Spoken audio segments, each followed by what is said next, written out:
Okay. Just maybe Logan, give a thumbs up or all good. Can you see it? Perfect. Amazing. All right. So Logan shared like how you can just log in and to your workshop environment. Everything is very well ready and you're seeing Tanuki Racing workshop. So now we can dive into understanding how CI pipelines work in GitLab. So we're starting, again, this is your agenda, just like Logan said, and then we're starting with a simple pipeline and it's going to get more advanced over time. And so your scenario is, just like Logan said, you are in a startup and you are in a team. And then the scenario where we are going to work on in this lab one is you have one application. And before fully pushing out the application, your team wants to test a few different types of pipeline to see what fits their needs best.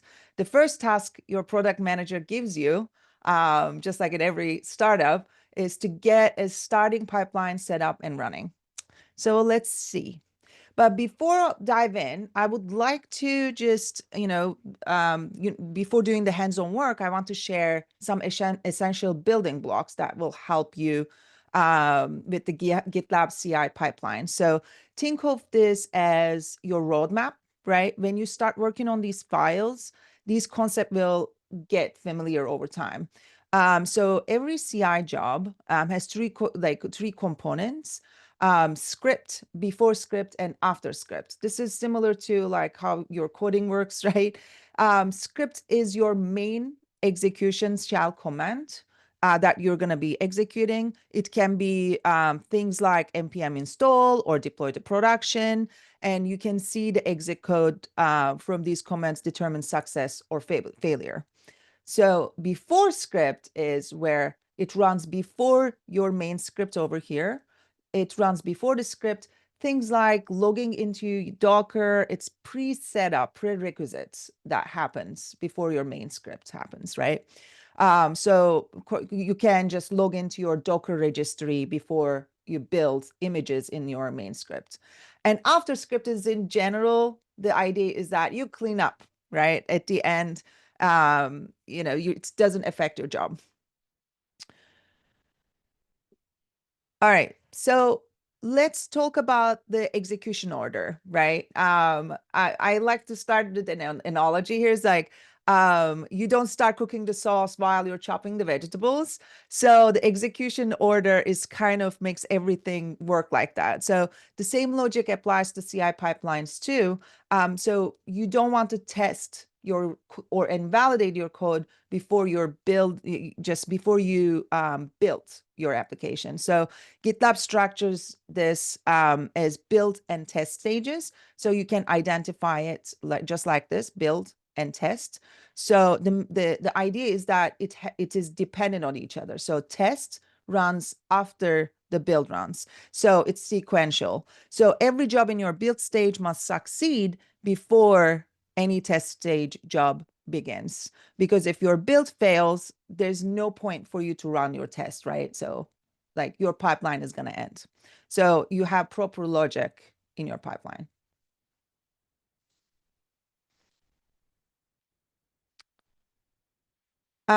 So let's talk a little bit about the GitLab runners. This is like a little bit more complex, but we want to share that because you may see some failed jobs while it is running. So I wanted to give this information for your workshop so that you understand if you don't see your jobs running, it's picking it up, and just wanted to share the information with you. So the GitLab runners are basically the agents that picks up jobs and execute them. And imagine, and also like you can think of these runners as like another analogy that I can use is you have a software consultancy company, right? You wouldn't assign your Python experts to JavaScript debugging. So you would match the right specialist to the right task. So GitLab runners are that can run just similarly so that they are specialized workforce for you, as you can see over here in the job and tag. So your Ruby optimized runner can handle backend builds and with all the right configuration, while your JavaScript runner manages front-end processes and Node and NPM already set up. And you can see over here, any job can take any amount of time, but it's mostly picked up within 5 seconds so that you can see. And then the other thing I wanted to mention over here, which is the auto scaling part of things. And if you host runners separately, so GitLab.com, like it picks up automatically. And if you want to, host your runners in cloud, you can automatically get the exact number of runners that needed. Sometimes in enterprises, you have a lot of load. You execute, for instance, like data pipelines takes forever to run. So you can scale accordingly. And then this dynamic scale ensures you're never waiting for the resources. It just like scales horizontally. And for larger organizations in general, so you can configure your runners. And this is mainly like you're going to see more and more when you have bigger, larger organizations. You can you customize these runners, and you can configure, like what you do is like you can configure job timeouts. If to prevent hanging executions, if they are taking like hours and hours, you can set a timeout so that it just stops. Or you can basically set a timeout for script level, or you can implement security measures for sensitive information. Also, you can leverage various tagging strategies within your runner. So, and then the more you can do is like caching, extend to artifacts over here. You can just see, and you can check our documents to see a little bit more how you can configure your runners. And then executors, I wanted to like very high level explain this because we are going to focus on the shell executors today. It is basically your terminal. So if you have a terminal, you just you just do git stuff and you run your terminal. Those are your shell commands. And then what we are going to use it today, you can have Docker, Parallel, VirtualBox, and Docker is the most I use, honestly. And it's mostly commonly used. And also like there's Kubernetes, which runs as a pod as Kubernetes cluster and allows for auto scaling. So you can even have custom runners for specialized needs if needed. So again, just like I said, we are going to focus on the shell runners, and it's going to directly give you shell access through our documentation, includes setup examples as well.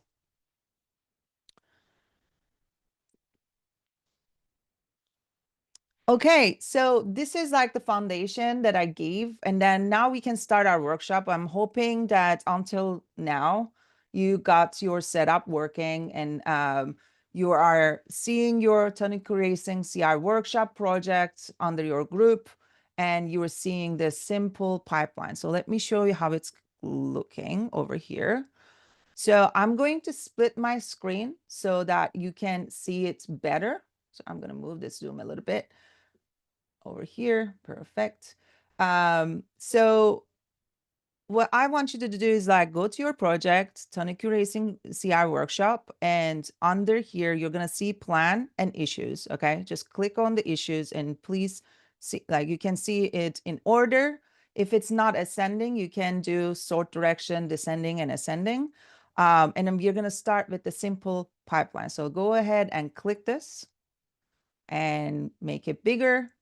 And please just try to use it as split screen so that you can follow along with your issues. And on your other screen, I'm going to show over here. Again, go to Tonic CI workshop within the project. If you see this page, you're good to go on the side. So you should see your pipeline definition file, GitLab CI YAML. So if you have a screen like this, split screen, or if you have two screens, it's even better. Just put one screen, your issue, another screen, your Tonic CI workshop, and go ahead and click on the GitLab CI YAML on the right-hand side. But before doing that, Please follow the instructions and don't skip anything. So in your instructions over here, it says that assign this to yourself. So you come over here, assign this ticket to yourself, please. I always just read through the commands and I come to all this like code and copy paste, and I never read the prerequisites, and then I was like, oh, I missed something. I go back and do it again. So let's don't do that. Let's follow the step 0 for sure. So we're gonna start with simple pipeline. I'm gonna give you just 5 seconds. If you have issue 1, step 1, and GitLab YAML file, we are going to just start our workshop. So there are multiple ways that you can edit GitLab CI YAML file. Of course, you can download this and clone this repository into your local and then use IDE, but there's even better ways with GitLab in easier ways. So you can edit a single file raw, and you can open a web IDE. This is super cool, actually. Like, I really like it because it's a web browser, just looks like Visual Studio Code or IntelliJ, but in your browser. So if you want to update in your code reviews, you can. It's just super, super easy for you to update multiple code. And then what we are going to focus on today is the pipeline editor, because it's just easier to understand and also visualize pipeline updates. So I'm going to go ahead and click on the pipeline editor. Okay. All right, so you're going to see these, there are tabs over here: edit, visualize, validate, full configuration, just specifically for your pipeline definition file. This is going to be your best friend, especially for this specific workshop. We are going to work on GitLab YAML file all the time. All right, so let's go ahead and follow these steps, okay? So what I want you to do is come here, and then step 1, you find GitLab YAML file. I want you to copy this entire thing and replace it with the GitLab YAML file. Just start fresh, just in case. And I'm going to go through what these are in a bit. So I just copied and pasted the first number, GitLab YAML file. So what's happening over here, let me go through it while you're just copying. So the first 2 part is, you don't have to worry about it, especially for this workshop. It may be too complicated. So, but this is actually setting the environment for you, image and services. And there are some variables over here. These are similar to your coding. If you're a coder, it's very simple variables. Like, you can, just like URL, you assign a URL and you can use the Docker host all over again. Or you can actually combine your branch and image name and commit SHA to have a unique tag, right? So you can use these variables like that, and you can use it in your pipeline all the time. But what I want you to focus on is this. What we are going to focus on is simple pipeline, which is 2-stage flow, right? The stage 1 is your build, just like over here. These are 2 stages. And then later on, what you're going to see is the jobs, the build and test. So what's happening here is that one second, there you go. So build job is before script over here. Remember, we talked about it during the presentation. So we have before scripts, and we have a script that we want to run, and we have an after script. So let's see what's happening over here. In the before script, just like I said, we are logging into a Docker with password and registry and user. Then we are in my main script, I'm building a Docker image. And after script, I'm pushing this Docker image to registry. All right, so this is great. I love it. And then what I want to do is I want to follow along, right? I want to add an after script to my test. So test is going to run after the build. And at the very end, just make sure that you're paying attention. So just follow along this number. And after script, I want to echo our racetrack has been tested. So what I need you to do over here is that make sure the indentation is accurate. The after script, if it's over here, that can be a separate stage. So make sure that it is under the test. And what's just going to happen is like, it's going to run the build. After the build is run, it's going to run the test in sequence. And after the test is run, after script, our racetrack has been tested. That's basically that simple. And at the end, make sure that it looks exactly like this on the right-hand side. And let's go ahead and add a commit message. So we can do, like, what I'm going to write is a feature add after script to, you know, to test job signaling completion. That's perfect. So you can write any commit message. So I'm going to go ahead and commit the change.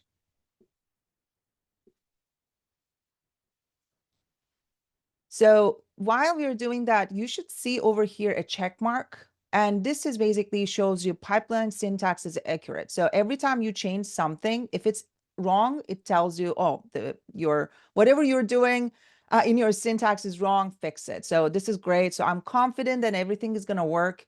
And what I started seeing is a unique pipeline number over here.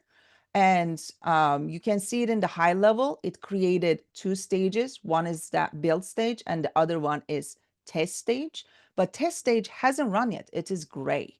But the build stage is running because, just like I said, it's in sequence, right? You don't test something before you build it. So what I'm going to do is I'm going to click on this pipeline, this unique number. And it's going to open up this entire visualization of your pipeline that you just generated and you're running. So again, just like I said, test hasn't run yet and build is going and you're building in Docker. It's going to run the before script. It's going to run your script and it's going to run your after script. So I'm going to go ahead and click on this build. So what you're seeing over here, it's a console output that's streaming from the GitLab runner, right? So this is your window into what's actually happening. So you can see in green that whatever it was in your GitLab CI YAML file that you added, you can see all these scripts running and the output of those scripts, what's happening. So you can see over here, remember we said that pre-script, log into your Docker, your main script, Docker build, and then you can see the output right over here, live feedback, what's happening behind the scenes. And of course, it pushes the Docker image, and at the end, it shows me job is succeeded. So which means that, okay, so then I can go back to my pipeline and refresh very quickly. And because my job succeeded, that means it's triggered my test. So let's go ahead and see what's happening in the test. So what I'm expecting, remember we edit this like after script.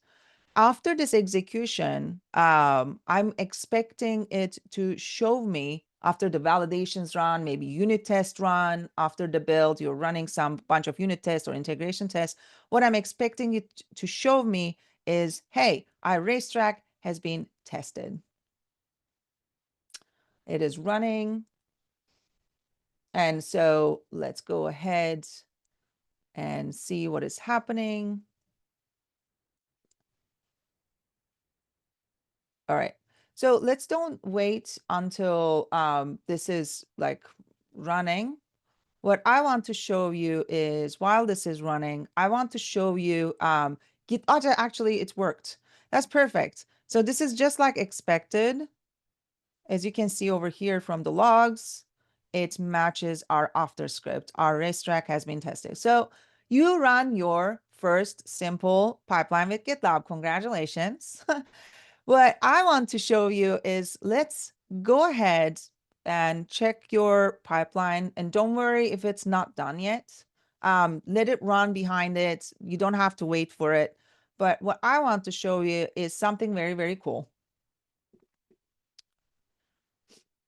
So it's GitLab Duo. So if you come over here in the step 2, ask GitLab Duo, what you're going to see is over here on the right-hand side, it's our AI assistant, GitLab Duo chat.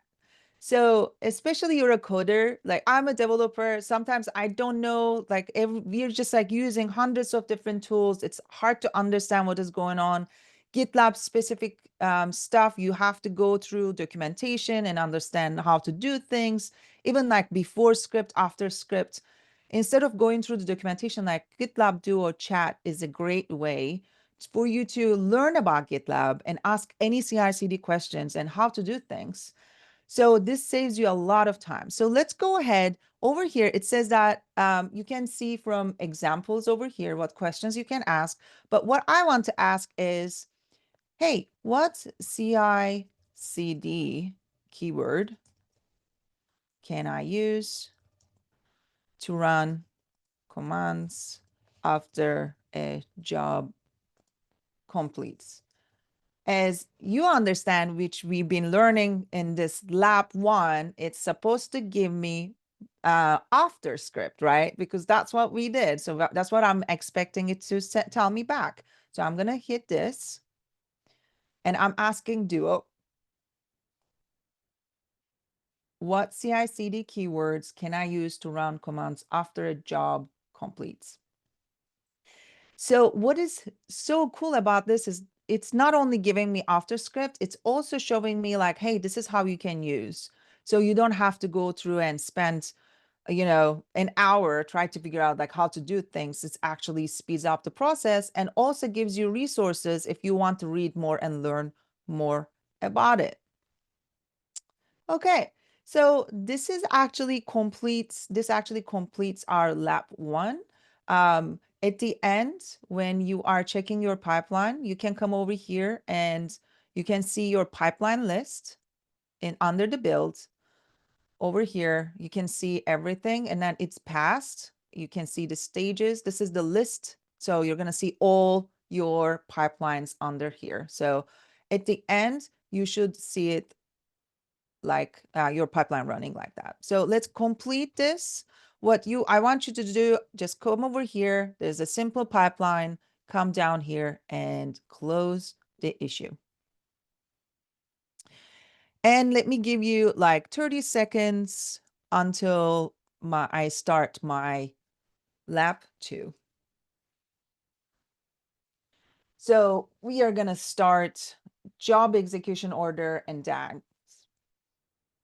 And then you can play around with do a little bit until then, or just go ahead and pay attention to the presentation side so that I can show you the next part of the advanced CI. So we are going to get a little bit more complex each time.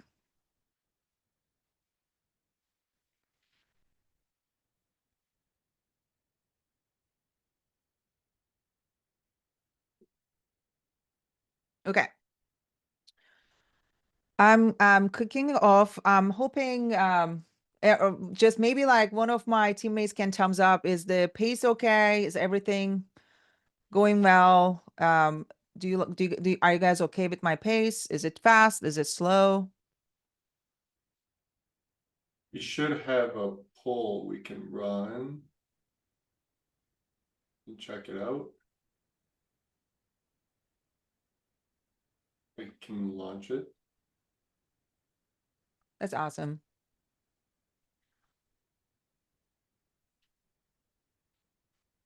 Oh, that's just right. I love it. Thank you guys. And I just want to verbalize something that I was going to follow up on from the start of the workshop, but you will have until the 27th. So slides recording, you should anticipate coming out tomorrow. And then you will have, again, until the 27th to complete the work, mess around with, other features of GitLab. You'll have ample time to do really whatever you want. That's awesome. Thank you guys. Okay, so let me give a little bit more. If you see the poll, we have a poll. How is the pace of the workshop? it's just right. That's perfect. All right. I think I need to share the results, or you guys share the results. Okay. All right. Okay, so let's start our lab two. That's perfect. So I'm gonna go ahead, like again, we're gonna go and follow this. And right now, your tonic eraser, this little car that I really like, it's in the third stage. So what we are doing, this is our scenario again. Let's talk about our scenario. Of course, just like any other company, when you do something right, they're gonna ask for more. And after showing off your simple pipeline to the team, they loved it, but we're wondering if you could speed up the process a little bit. So you decide you're going to show off your skills and show how you can create a pipeline with different execution order as well as a large DAG to show what is really possible. So what is this?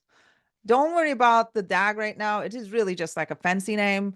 But let's talk about talk about adjusting execution order for pipeline efficiency. So here is that your test jobs sits idle, right? You have a build job that to finish completely before you kick off your test. That's what we did. It runs in sequence. But what if it's just a quick unit test that validates your code logic, not like your compiled application? You just want to run something in parallel. So now what we are going to introduce now is the super fast test job, super fast test. And this job lives in the test stage of here is the stage. So this is your build stage, your build job, your test stage. And we're going to introduce a new super fast test job. Okay. So, so that this job is actually doesn't wait around for the build to complete. It launches immediately when the pipeline starts. Okay. So it's going to run in parallel with your build process. So it's not about just the speed. It's basically feedback timing. Think about this as the tests that run early should run early. The tests that need build artifacts can wait. So you're optimizing for the most valuable feedback first. Okay. Just think about it that way. And I think this is one of the most like before script, after script, and script was important and foundation, right? I think this is very, very critical to know for GitLab CI pipeline, which is the needs. It's basically the it's basically set up on your entire dependency between the job. Like it is very, very critical, right?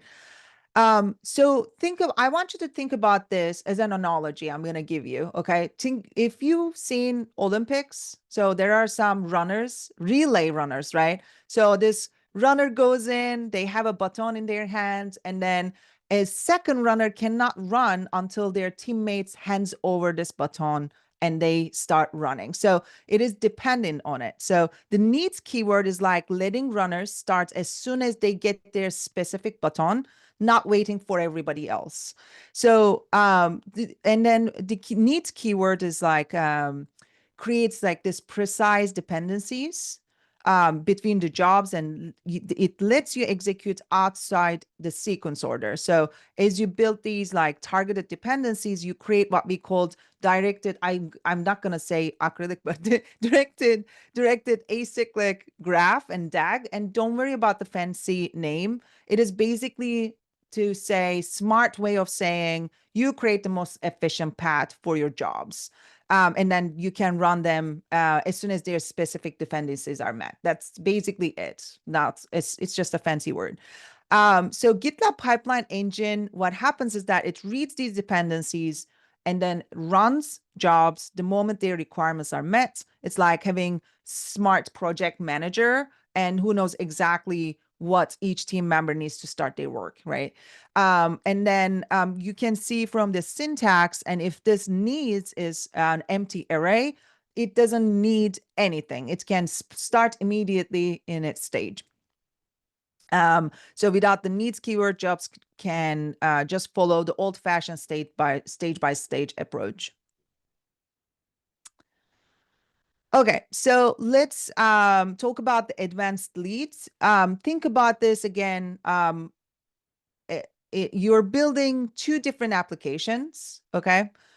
Which is over here, build A and build B. It's like two applications, and now you can visualize it over here as well. So think that build A, test A, deploy A, your app A, and the second path is your app B. So traditional stages, normally, like what we did in the first simple pipeline, both apps must finish building before either can start testing, right? Both must finish testing before either can they deploy. So your fast app A wastes time waiting for slow app B. So I want this to run fast because it's running fast. So the DAG way of doing it, right? The advanced, basically with the needs keyword, each app can follow its own timeline over here. And app A builds, tests, and deploys quickly, and app B runs slowly. So it's basically like if something is fails over here somewhere, and if it's fast so that you can fail your pipeline, you're not wasting minutes and hours running the other pipeline, just like other jobs. It's 4 minutes or hours saved each time you need to fix something, right? So if we look at the code on the right, you can see stages, build, test, and deploy. Each test has a needs and dependency that goes back to the prior build A. So it has a dependency over here that you can see that is used over there. And if I go to deploy A, this test A is a dependency at over here. So the visualization shows you exactly how these jobs connect. So no more guessing, like you can actually see it that way. And then this way, like the jobs only needs its own phase. So like think about the relay, right? This is stageless pipelines. This is basically, you can even use these needs because we use this in the jobs. This is basically between jobs in the same stage. We are not gonna do this, but like just wanted to share with you.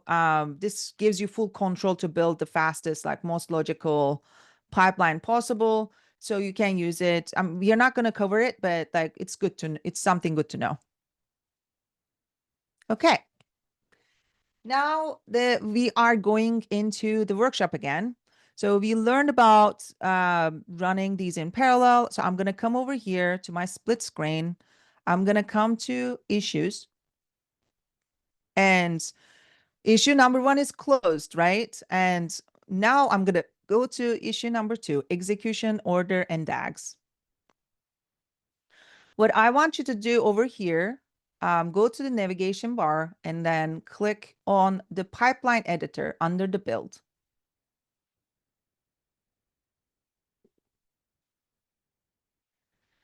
It's going to open up your pipeline editor, just like we did in the prior workshop. You're going to see your GitLab CI YAML file.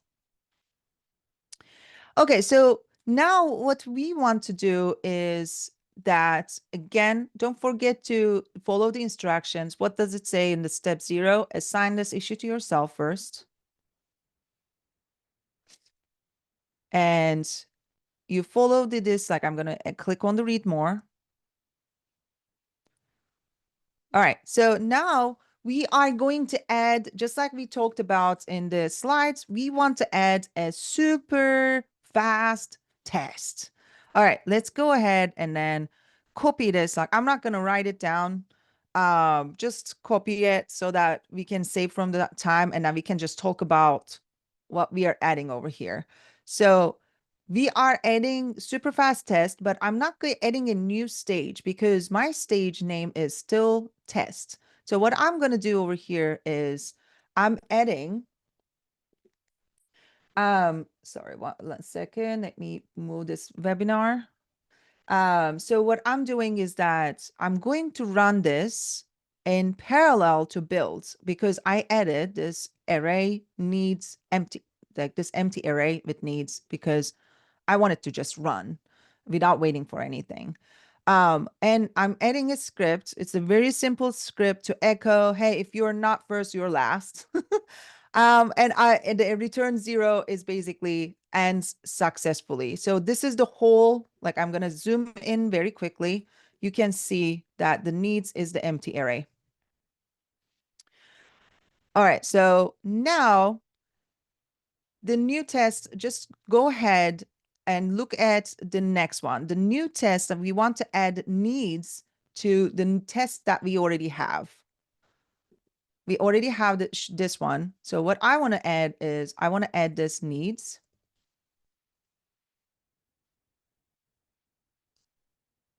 And over here. So make sure that, oops, there you go. It's under here. Now make sure that it aligns with all your stage image scripts. Okay, so now I wanted to, what did I do? What I did is actually, I'm going to run everything all in once, right? It's all going to run in parallel, which is great. It's going to run super fast. So my test is not going to wait for my build. It's just going to run. So let's go ahead and, um, you know, add some new stuff. Oh, so actually let's go ahead and then commit this and then see what's going on. Okay.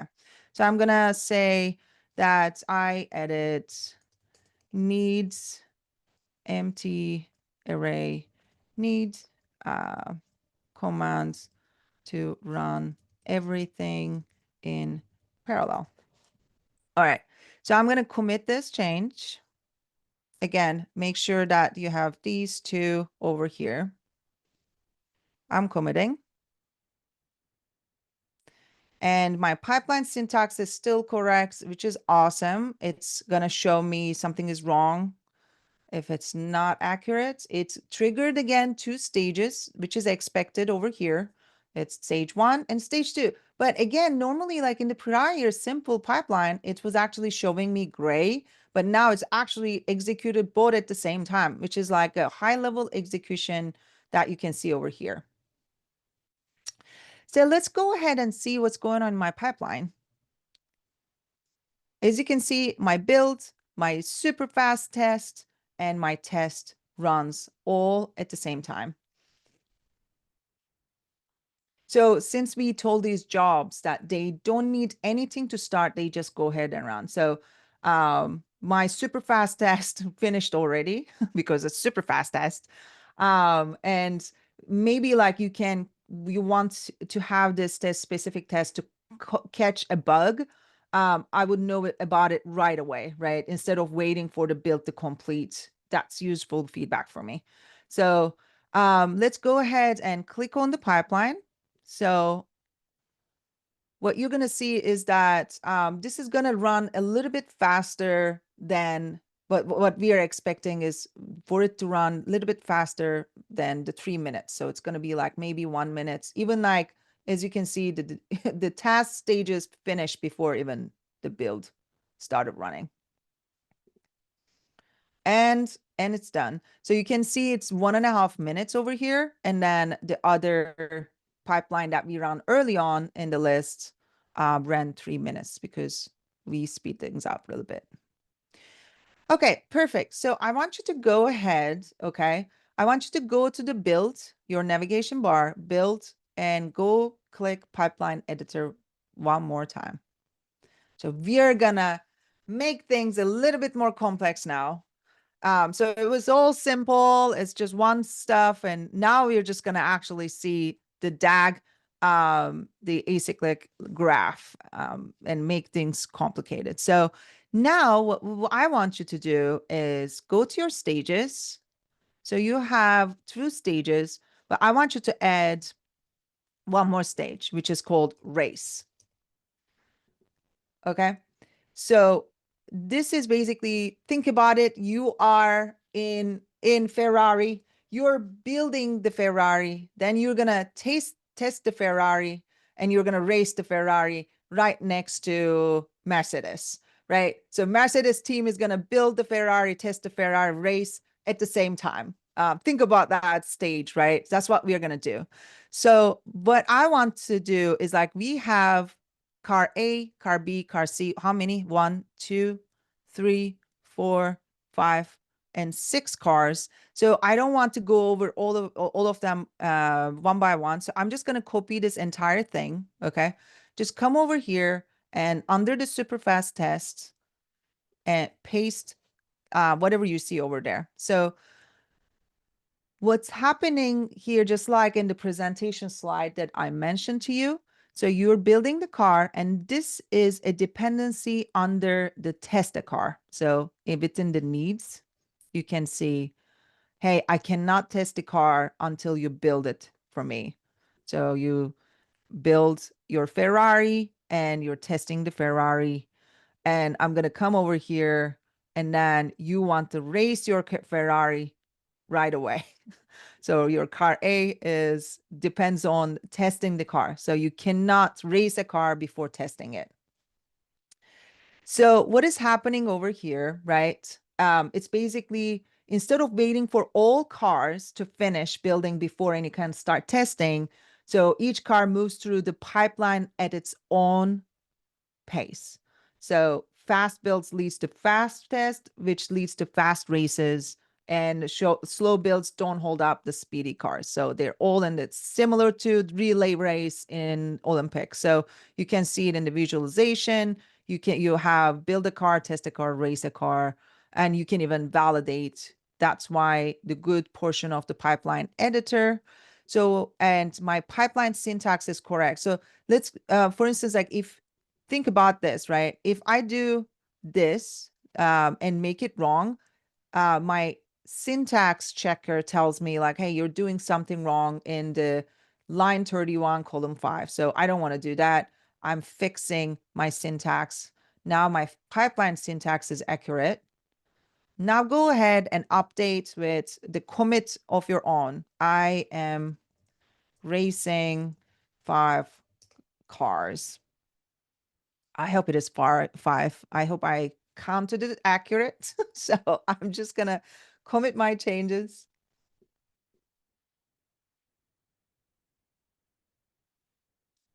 It automatically trigger my pipeline status. But this time I have a third stage that you can see over here. And it is called race. But as you can see, it did not kick off my my stage, right? My tests are running over here because from the previous number and in the issue, we have parallel running jobs, but now like race hasn't started yet because it depends on the testing of the car. So I'm going to click on this pipeline and see a big complex pipeline that it depends on each other. So as you can see, test car F is super fast. This is maybe my Ferrari. It run first than any other cars. And how can you understand the dependencies? So I want you to go and you're checking the stages, right? So what I want you to do, go ahead and click on job dependencies. And in the job dependencies, click on show dependencies. So this way, you're going to see which test car depends on which build car, and then race, like which race car depends on which test. And as you can, while we are just checking over here, this dependencies are clearly visible, and my race car part and stage started kicking off and executing right now. But my build and test are still running. So this is the part of the dependency. Well, you have a DAG now, you guys. Congratulations. You can go ahead, and this is like basically how you do the dependencies. Just this is how you use the needs, and this is how you see the dependencies. And my job just passed. That's perfect. Everything, all the cars went to the finish line. Congrats. So what I'm gonna do is I'm gonna go ahead and I'm gonna close this issue. Is there anything else that we need to do? Let me see. Okay, we did. All right, let's close the issue. That's perfect. Congrats, your lap 2 is done. So I'm going to come over here. We're going to do the lap 3. I'm going to give you a couple seconds, and then I'm going to drink my water and my coffee because it is 10 a.m. over here in California.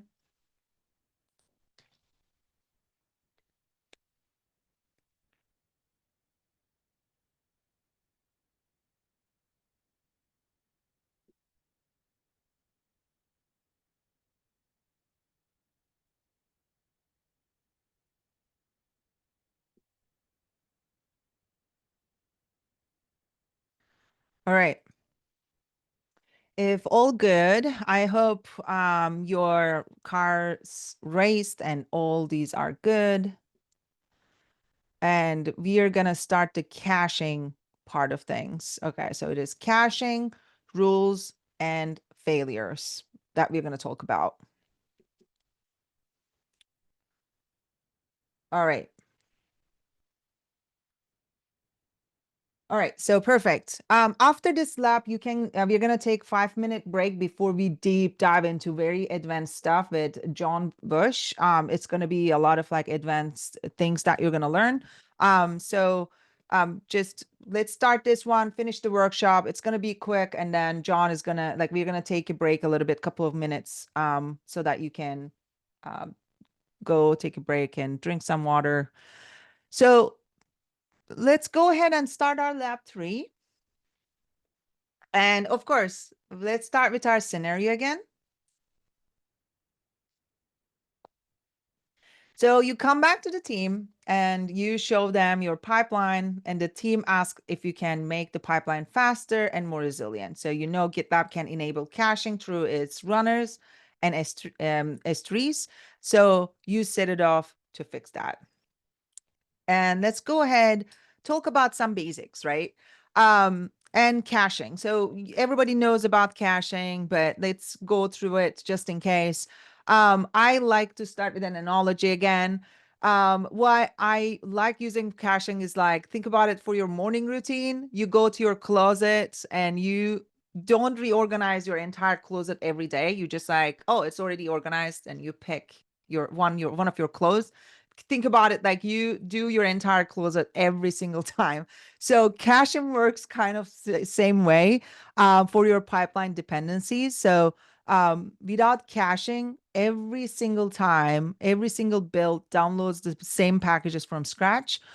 So your React app, for instance, pulls the same npm modules every time. Your Python projects download identical pip packages. Your Ruby fetches the same gems every single time. So that's why GitLab runners that you see over here solve this by storing this specific content in cloud storage and make it available to future jobs, right? So the classic example we're going to explore over here is we're gonna like you can just like see over here and then see execute caching execution order. Um, Basically, the classic example is going to be caching package manager dependencies, and instead of downloading hundreds of megabytes from npm or pip registries, right? So you don't download once and reuse. So this is especially powerful for active projects where your dependencies, stay mostly consistent. Think about it, microservices. Like you don't want to, like if you did not change the code, why you are downloading all over again. So here you can see how the caching works. Is over here you can see in the code. There's a vendor file, and then in the job A, you echo build, and then you're just like adding a hello txt. So and then you are using in the job B that runs it. So the cached content hello txt can be used without recreating it. So why cache? It's basically just like I said, the close it, right? Like you don't want to do it again, but it's all about sharing downloaded content between the jobs. And the key part is that it works across different branches of your code. And you have a large application, for instance, with lots of dependencies. You set up caching in your main branch and then create a feature branch. So your mostly dependencies are going to be identical. So with proper caching setup, you can save a lot of time, and it will increase pipeline speed over time. So like you run first, it caches. The second time it runs, it caches. Because it caches, it run faster. But this is like the previous part we know about the caching already probably, and it's easy thing to know. But cache or artifact is kind of something that asked a lot: when to use cache, when to use the artifacts.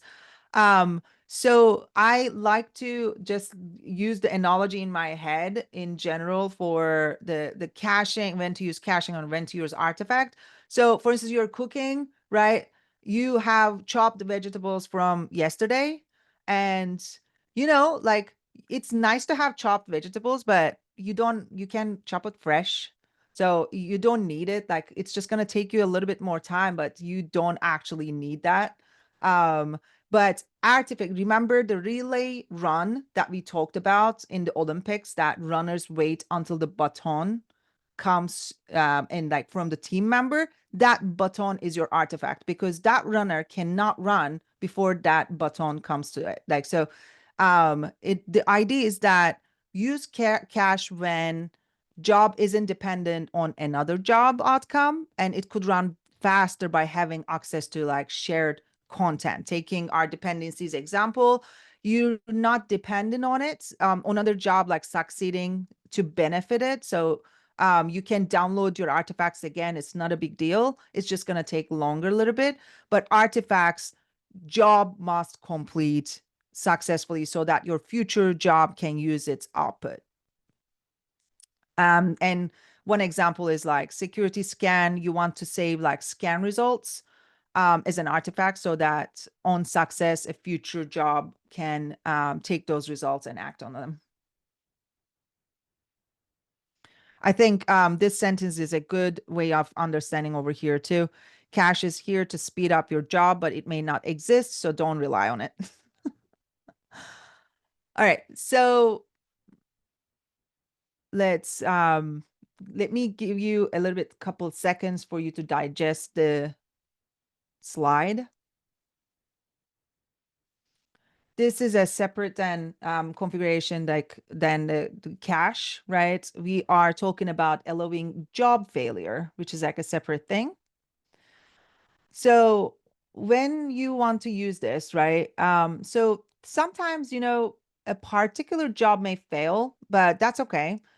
You want the rest of your pipeline to succeed anyway. So a perfect example can be performance testing. So let's say you're running load tests to measure how fast your application responds. So you want to track this over time and get alerts when performance degrades, right? But you don't want to block your entire deployment if the response time is like 520 milliseconds instead of 500 milliseconds. So the performance test is like valuable monitoring and improvement, but like slight performance dip should not block you from just your P0s and bug fixes and new features from deploying. You want the feedback without like halting your development life cycle, right? Like you want to keep it running and push your P0s. So that's where this allow failure true comes in. As you can see, oh, my test B failed, but it is okay. Just allow it and just keep the deployment from running. And then this is how you add it to the GitLab CI, just like on this left side and then black arrow that you can see, you're just adding one single line. It's kind of like a non-critical job.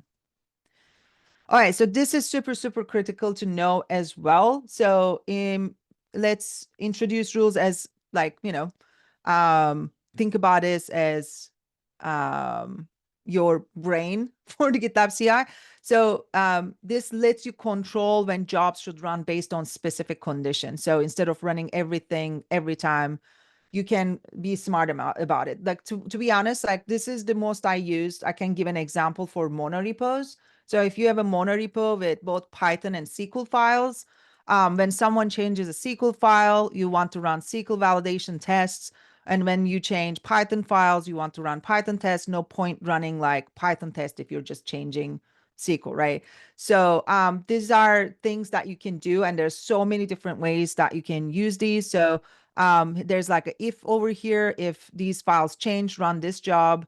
If you are on main branch, run X job. Operations, like what you do, like if one equals to this. For instance, like your current branch equals to main.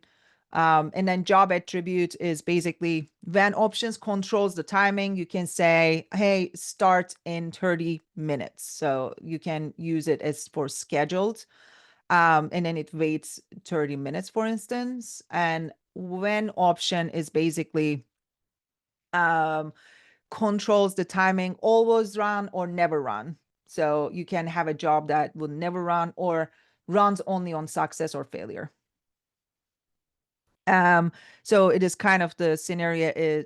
Another scenario can be your main branch gets the full test suite because it's going to production, but your future branch can get basic smoke tests because they are still in development. So instead of like having so many different files and so many different execution and pipelines and branches, you can have that logic inside GitLab CI.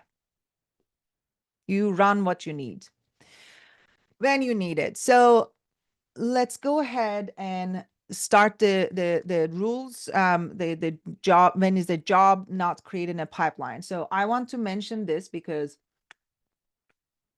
many times you do something in your GitLab CI and you don't see it in the pipeline. And then you just go ahead and I'm like, I just did it. Like, what is not showing up? Am I hallucinating? I just did it. Like, what is happening? So I just want to give you some tips that it's okay. And probably you did something in your GitLab CI and put a condition that actually prevents that pipeline to or job or stage to show up. It's one of them would be your conditions weren't met, right? You said maybe only run on main branch, but you're on future branch that it's not going to run. Or you said you only run SQL files if the SQL files is changed, but you only change Python files. Or you edit whenever, ever. And you explicitly blocked it. Or you have conflicting rules, like you have contradictory conditions that both to be true. So quick fix again, just go check your if conditions, what is happening in your GitLab. If you're not seeing a pipeline, just double check that. Let me give you a couple seconds for you to just digest this image. I want you to pay attention to specifically this part. Deploy. Okay. So what is happening over here is that you're building your application, you're testing it, everything is ready for production, and you have a manual person to go and kick to deploy to production. I've seen it happening. It's actually great party when like I see with my CTO in my past job. We just sat down and then everything was ready and just boom, on Monday morning, we click deploy and everything is live. So this is kind of one way of using it. And you use it with a low failure true.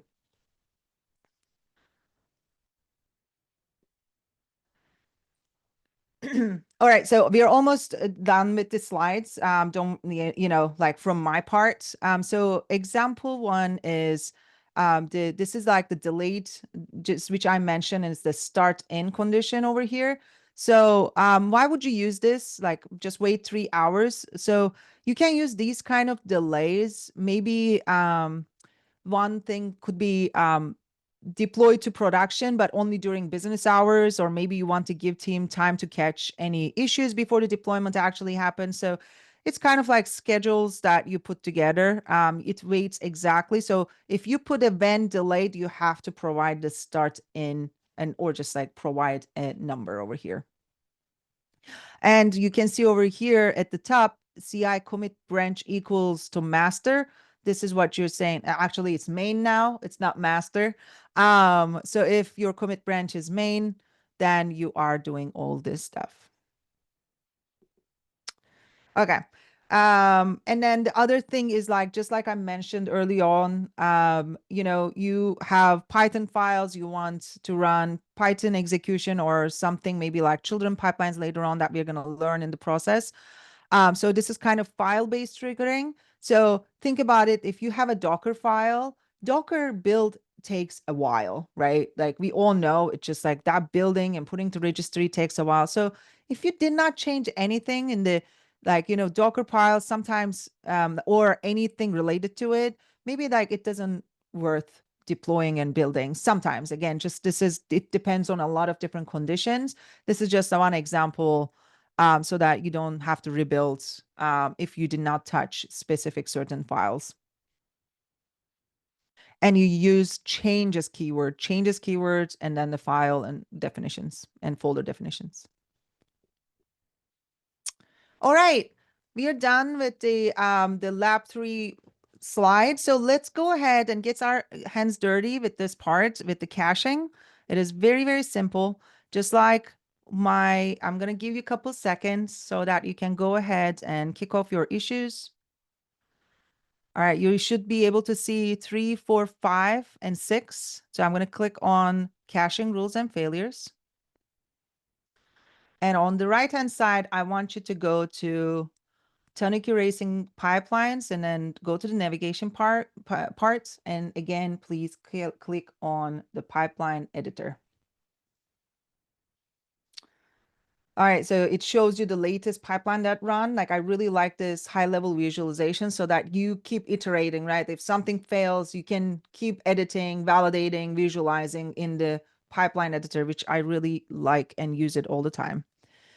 Again, just the instruction, please go ahead, assign this ticket to yourself.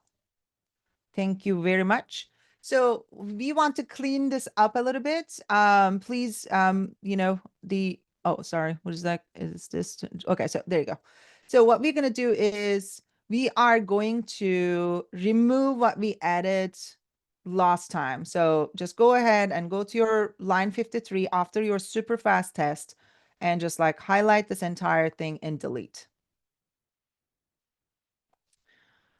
And I'm going to come over here to the stages, and we want also, I'm going to come down a little bit, and to show you, we want to fix the stages as well, because we're going to just keep it simple this time, not a complex DAG. I just wanted to show you caching and other stuff, right? So let's remove the stage. So make sure that you have only 2 stages over here, build and test. And then please come down over here, that test and super fast test, and you don't have anything else over here. Ooh. All right. So it should look like this. All right. I am going to show you. You have test and you have super fast test. Let's go, or you can actually copy this entire thing just to be safe if you want to. Let's do that actually. All right. This looks exactly should be like that. Just copy and paste this entire thing just to be safe. Okay. All right. So what now we're going to add a rule. So please go to your test job in test stage in under the test stage. So this is your test job, and please come over here and copy these rules under your test job. So when you're doing this copy paste, I want you to make sure that your indentation is accurate, because if it's not, it's going to tell you. But make sure that it looks rules are under the stage image script. All right, sorry. Okay, so what we are doing over here is that we are saying that your commit branch should be equal to default branch, which is our current branch is main, and this is also main. So basically you can think about this as this means like only run this test job if we are on the main branch. But it's just like a variable that provides like the current state, right? But if I were just like on a feature branch, like feature new login and default branch is main, this wouldn't be equal. So this wouldn't run in the feature branch. Okay. All right. So Now, before committing these changes, I also want to add, because we talked about it, right? We want to also add some caching, right? And allow failure. So I want you to go to the step 2 before committing anything. Feel free to just test it out, but let's add everything and see what's going on. So I want you to just like entire copy this cache and come over here under the image. I'm going to zoom in a little bit again. Come over here under the image and paste the cache. Again, make sure the indentation is accurate. You can highlight and click on tab if you want to, and it is like perfectly aligned. If you edit that cache, so you're going to see gem file and Ruby. If you're not familiar with Ruby, I can explain this from other terms. Think about your node modules, package like date.json, Python requirements txt, or POM.xml, Java. It's like, so think about all these dependencies and like dependency folders that you go through. Think about those. I think that will help you kind of understand what we are caching over here. And how we are caching is basically, I think I can show you from here. So what we are doing is that we are getting the default branch. For instance, we are doing a cache main and cache, or if it's like we are on the future branch, it's going to look like cache future branch as key, like you can see over here. Okay. So I edit my cache.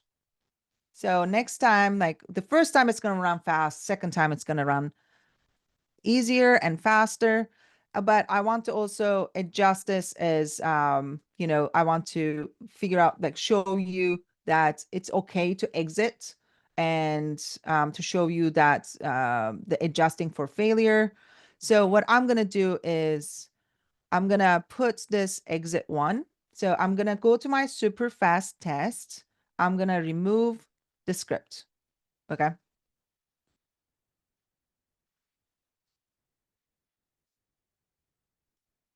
And I'm adding exit 1. So it is basically going to fail. So, and I want to run this only if my commit branch is equal to my default branch. Make sure your indentation is accurate. So I allow failure true over here. So what was the allow failure true from the presentation? If you remember, this super fast test fail. I don't care. Just keep running the pipeline. I'm allowing for it to be failing. Just keep it running, run the rest. It's okay. So it's gonna show us an interesting visualization, right? So what did we do? Let's go ahead and review it very quickly. So I'm adding a cache. I added a cache. I removed and cleaned up my GitLab CI YAML from the previous step. I also added a new script to my super fast test, as it's gonna fail with exit 1. It is just random, like this can be anything. I just wanted to show you, hey, what happens if it fails very quickly. And I added these 2 commit branch, and then these are only going to run, these jobs are only going to run if the commit branch is equal to default branch. All right, so let's go ahead and add a commit message. My pipeline syntax is correct. Everything is going to run fine. And I added caching for Ruby. Oops. Let's edit Ruby gems and node modules. And then I'm going to add this feature over here. So go ahead and commit the change.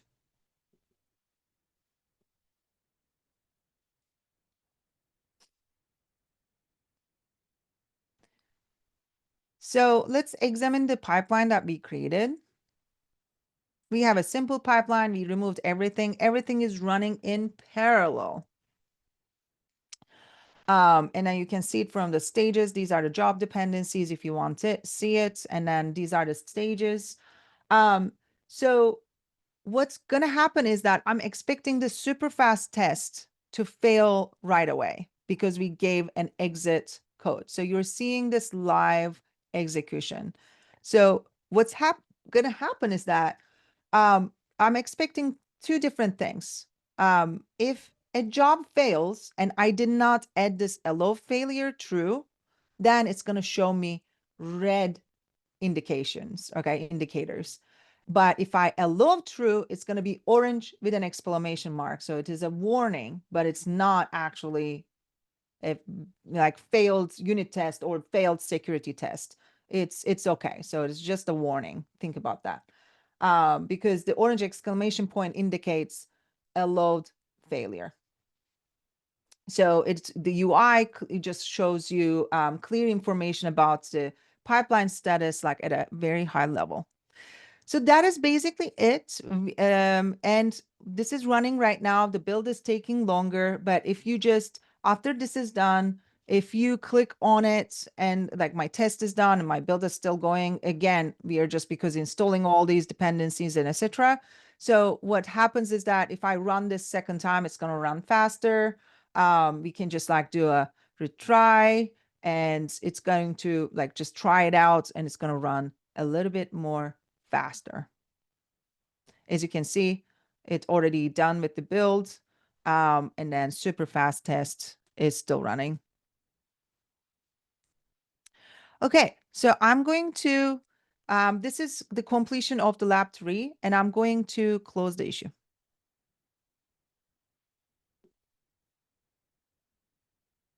Okay, so I'm going to go ahead and give the microphone to John. So I'm going to stop sharing my screen. I hope this was beneficial. This was like simple first part of the workshop. Now we're going to go into some advanced Thanks. parts. That was fantastic. Thank you. Um, and hi, everybody. If you remember from the intro, I'm John. I'm also a solutions architect. I'm Ebru's colleague.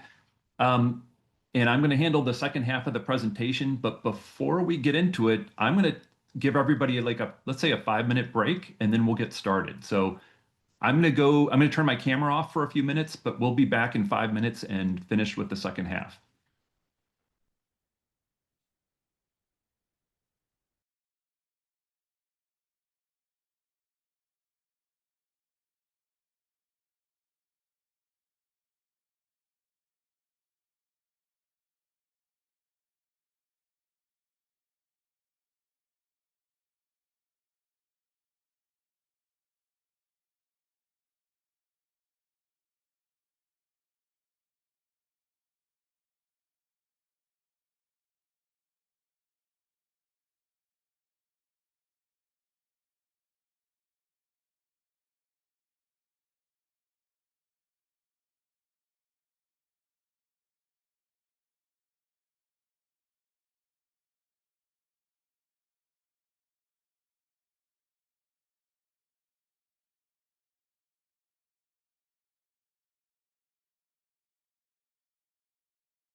All right. Hey, everybody.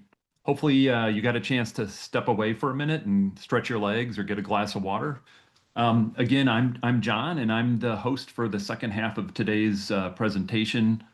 And thanks again to Ebru. That was that was awesome. I really liked your use of analogies. I love using analogies. It makes everything understand easier. But yeah, so we're going to start up with lap 4. And by the way, there's lap 4, 5, and 6 are the bulk of what we have to cover that's remaining. And for this lap, I guess if I had to summarize what we're going to be getting into, it's all about reusability and efficiency, I guess. So we'll look into how you go about using pre-built CI/CD logic to add features like security scanning. But let me dive on in. So you can see we're right at the midway point of the presentation today. And so again, our management is still is demanding that we add more features or do more sophisticated things with our pipeline. And now they want us to add security scanning. And specifically, we're going to be incorporating SAST scanning to our pipeline as part of this as part of this chapter or lap. So um, so yeah, so this slide is titled CI/CD components, but let me give some background about why we're discussing this. So far, we've been building our pipeline logic directly in the that single .gitlab-ci.yml file. But you don't want to reinvent the wheel for common tasks like maybe security scanning, for example, or maybe deploying your app, let's say, to the cloud. So GitLab has two ways to share and reuse pipeline logic. One is called templates, and there's a newer method called CI/CD components. And so let's start briefly with templates. And you can think of a template as a block of YAML code that you're able to pull into your pipeline. And templates are great for sharing common pipeline tasks, like within your organization. So if in your organization you have things that you do over and over again in pipelines, templates are a great way to sort of again, this is I'm talking like a developer, but it's a good way to refactor your pipeline and pull out those pieces of logic that you're using over and over again. Again, in developer lingo, it's an example of don't repeat yourself. You want to, you don't want to have to, copy the same code into every single pipeline. Instead, factor it out into a single template that you reference from all your pipelines. So that's what a template is. But on this slide, we're going to talk more about CI/CD components, and CI/CD components are really, they're an evolution of templates. They're a more recent feature in GitLab. They're more robust, they're self-contained, they're easier to use. And the big differences with components are, as it says here, they're released like a true app with versioning. So this is going to be the biggest difference you're going to notice.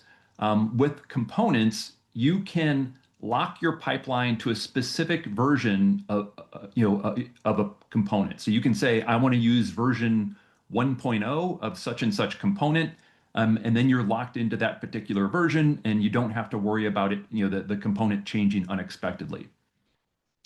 Another big difference, as it says here, is that with components, you can pass in variables through input parameters. So components have clearly defined inputs, and this makes them a lot easier to configure than templates. So with templates, you typically configure them through environment variables, and it's often you either have to look inside the template to discover what those variables are, or maybe dig around in the documentation. With components, it's using input parameters that are easier to find and understand.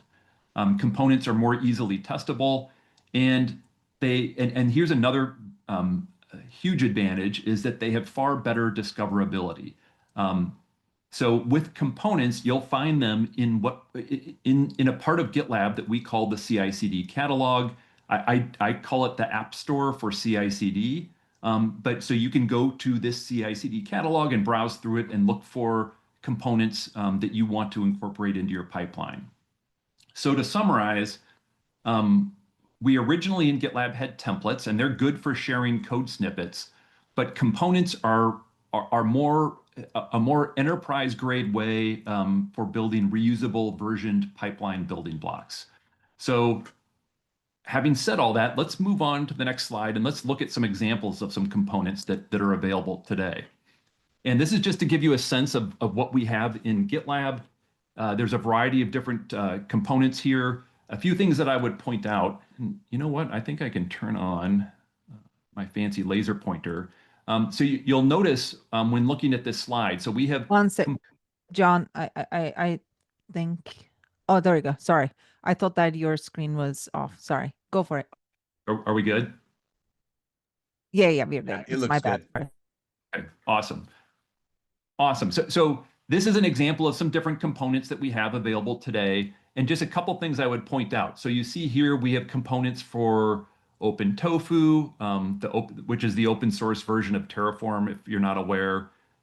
We have a component here for running a SAS scan and some various other components. But you'll notice that components have some tags and versioning information associated with them. You can see that certain components like OpenTofu and SAST, these are GitLab maintained components, so you know you can trust them and that they come from GitLab.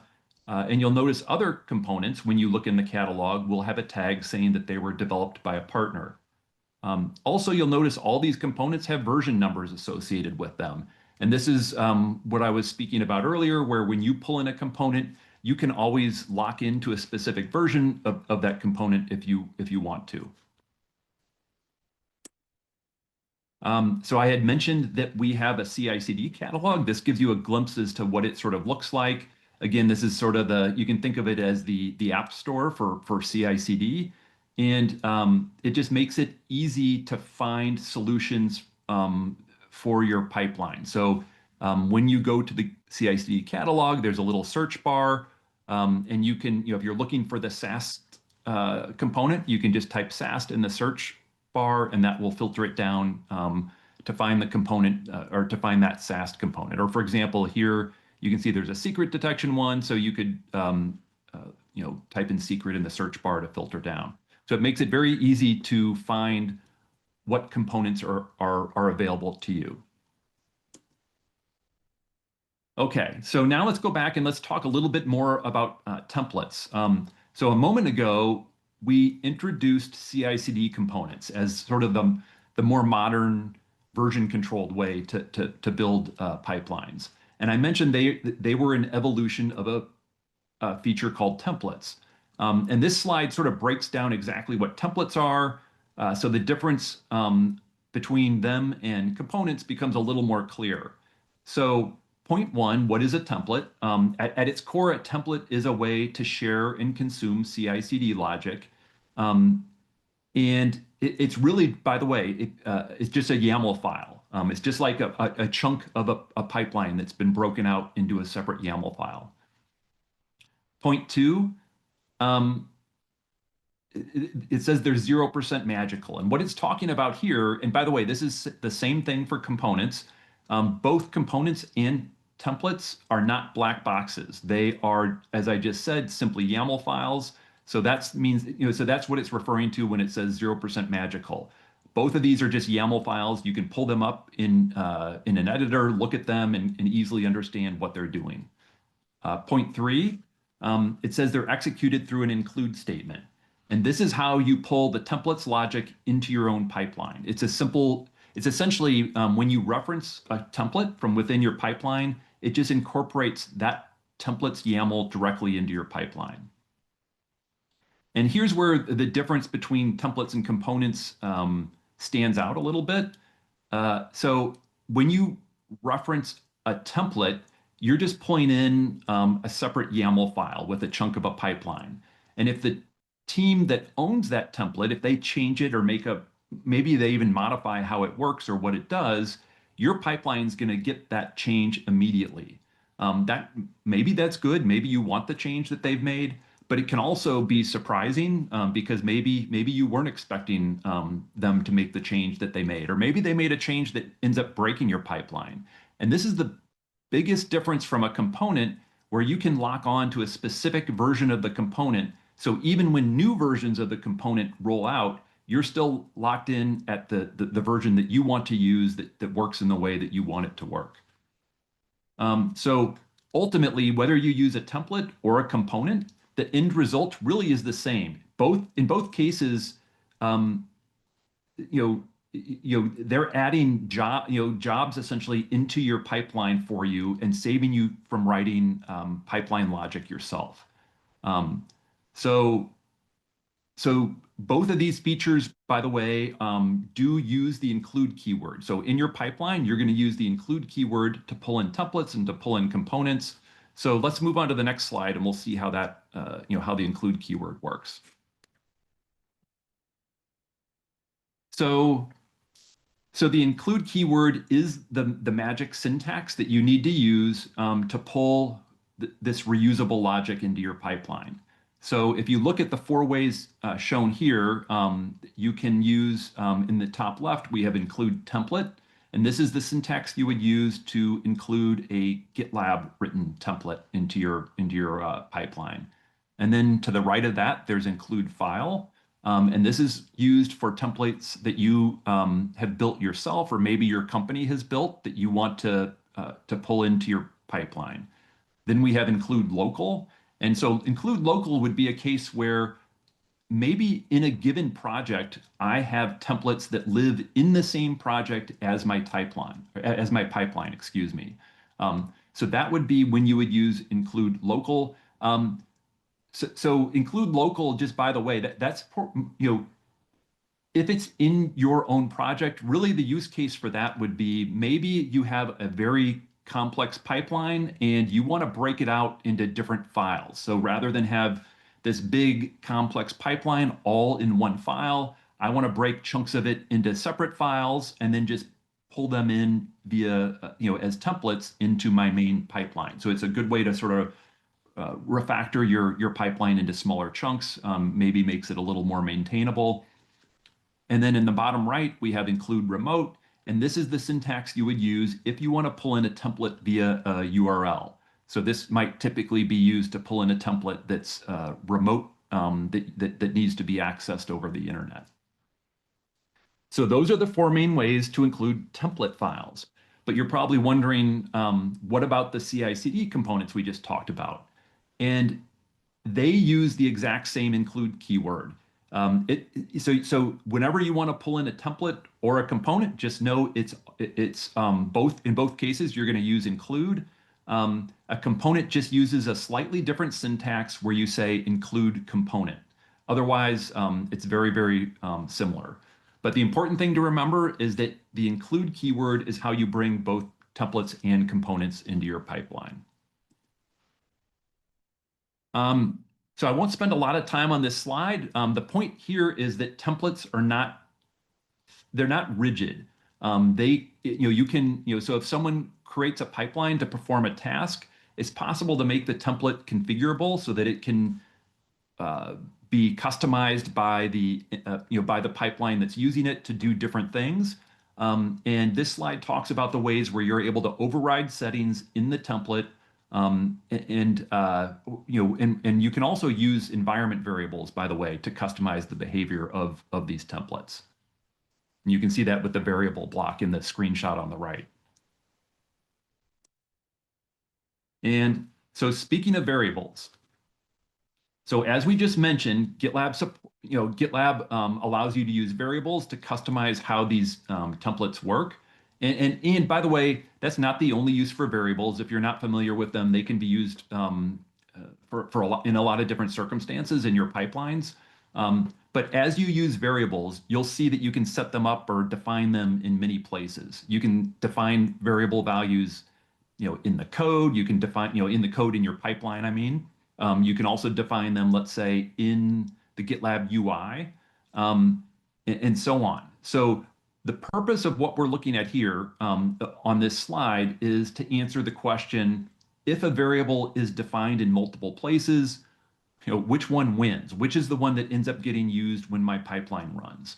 And I want to point out, don't worry about memorizing this list. All of this is in our documentation. But here's the pro tip and the reason why this is important. This precedence list is your best friend when you're debugging. If a variable, let's say you're running your pipeline and something's not behaving properly, and you realize there's a variable and it's set to a value that you're not expecting, it's more than likely being overridden somewhere in this precedence hierarchy.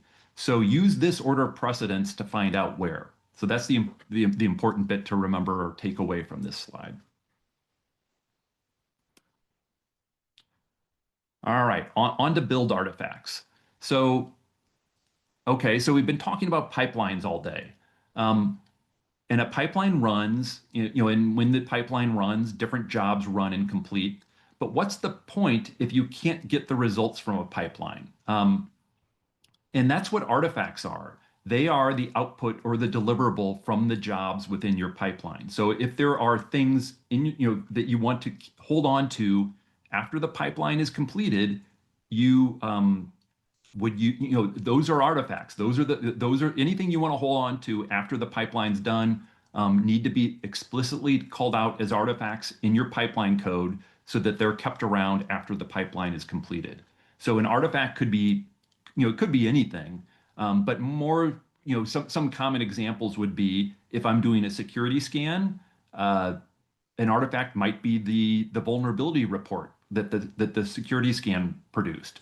Or if I'm compiling my application, the artifact might be a compiled version of my app. That's the thing that we would ultimately want to deploy.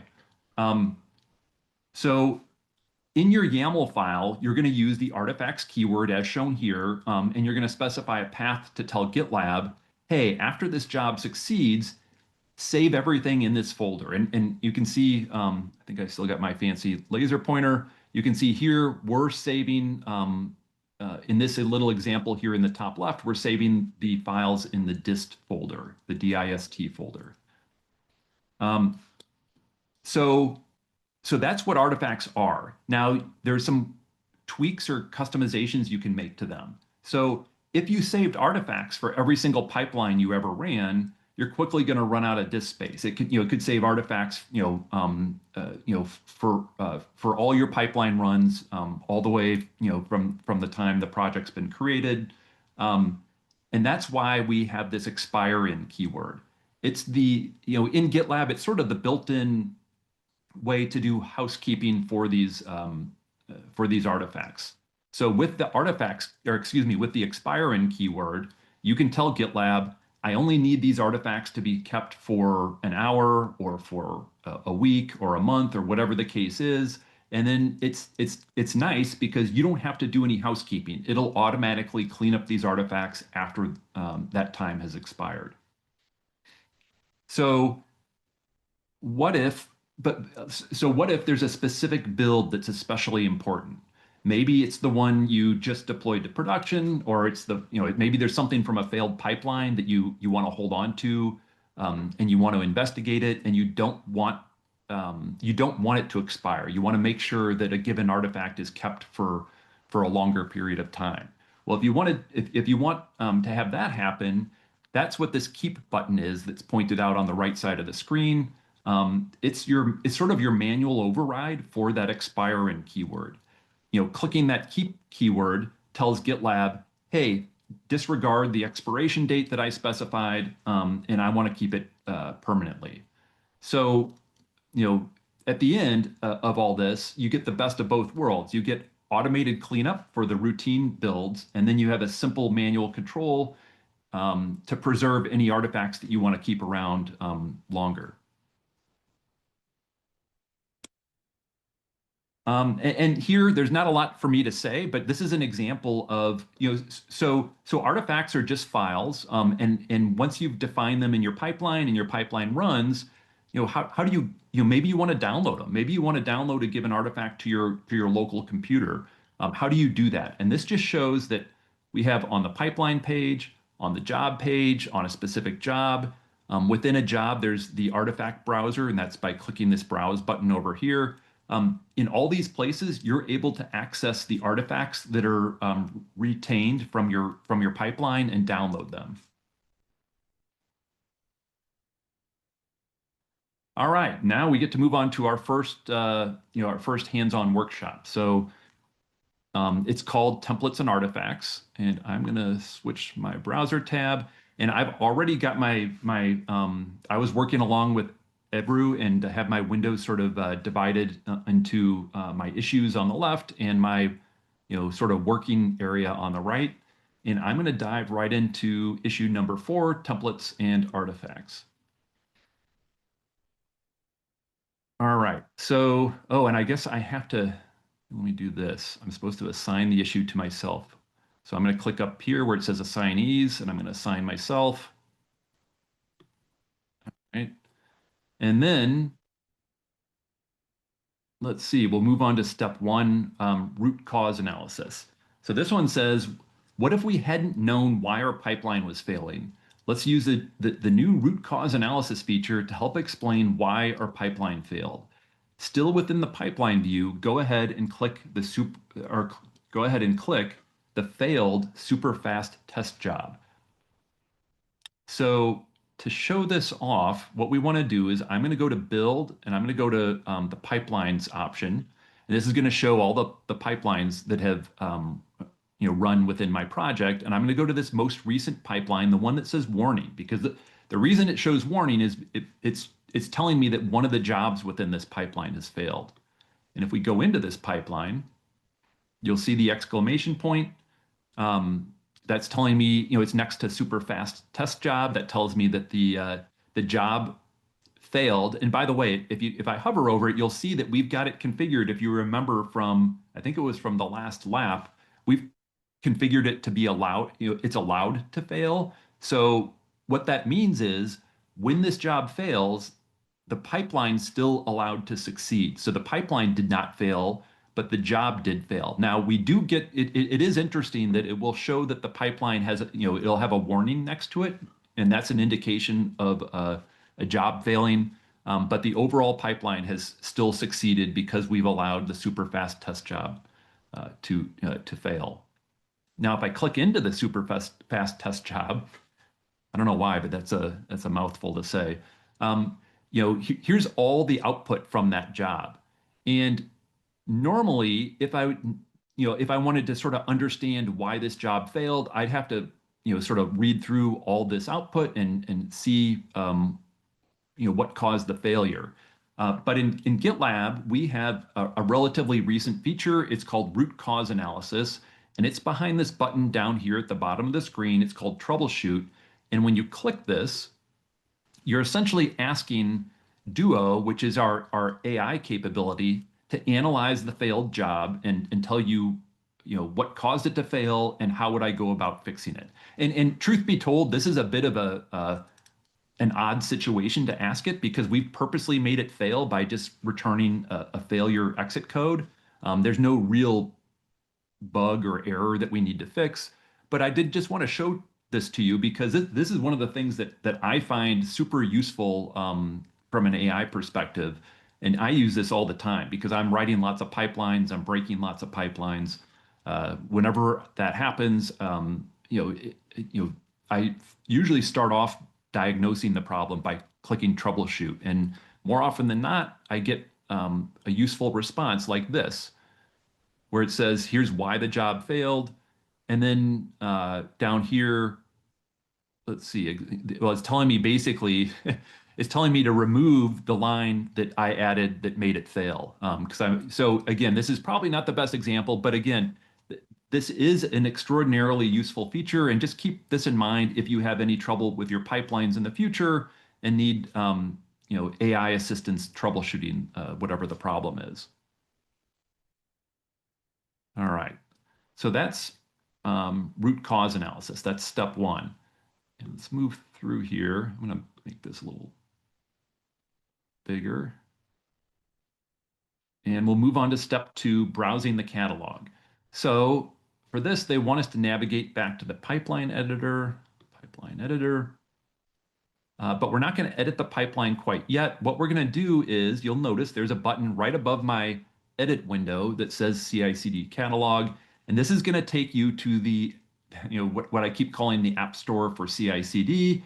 But this is my CI/CD catalog for for me. This is going to show all the all the components that I have access to. And if I wanted to, let's say, find, let's say, the SAST component, I could type that in and it'll filter down. And then I could even click on the SAST component, and you can see here it shows me, here's how I would, this is the syntax I would use in my pipeline if I wanted to pull this component into my pipeline. It shows, we talked about how there's input parameters you can specify with these components. Here's all the input parameters that are available to me that would allow me to customize the behavior of this component, and so on. So this catalog is super useful in not only finding the components, but in understanding how they work. And by the way, here's in a whole README with further documentation on using the component. So that's the CI/CD catalog. And let's see if did I do all the things we were supposed to do? Click the CI/CD catalog, locate the SAST component. So I think we can call step 2 done. We'll come down to step 3, add the SAST component. So now we're going to actually incorporate that SAST component into our pipeline. So to do so, I'm going to copy this chunk of code, and we're going to put it on the line right below our variables section. So here's my variables, and we'll paste it in here. And so you can see here, and again, we talked about using the include keyword a few slides back, and here we're including a component, and this is the path to the component that we're pulling in. The one thing I would point out here is, what's interesting is we're pulling in the component with an @main at the end, and that basically says that we always want to use the latest version of the component. If I wanted to, you could specify a specific version in here and lock it down to a specific version. But for the purposes of this exercise, we'll leave it at main. All right, so what else do we want to do here? If we click the tree icon in the top left of the editor, right next to the branch dropdown, we can see that the component is linked. So, okay, so we have this, as soon as we use this include keyword, you can see the linked components, or linked templates, by the way, by clicking this little icon up in the upper left that looks like a tree. And if I click this, you'll see it's showing that here's my main pipeline. It's the .gitlab-ci.yml file, but it also shows that we're using this component. If I click on it, now we're able to, this is the whole thing about components not being magical, and that they're not black boxes, because I can open up this SAST component, and you could look through this, and there's obviously a lot going on in here, but it's not it's fully discoverable. You can read through this to understand what this component is doing.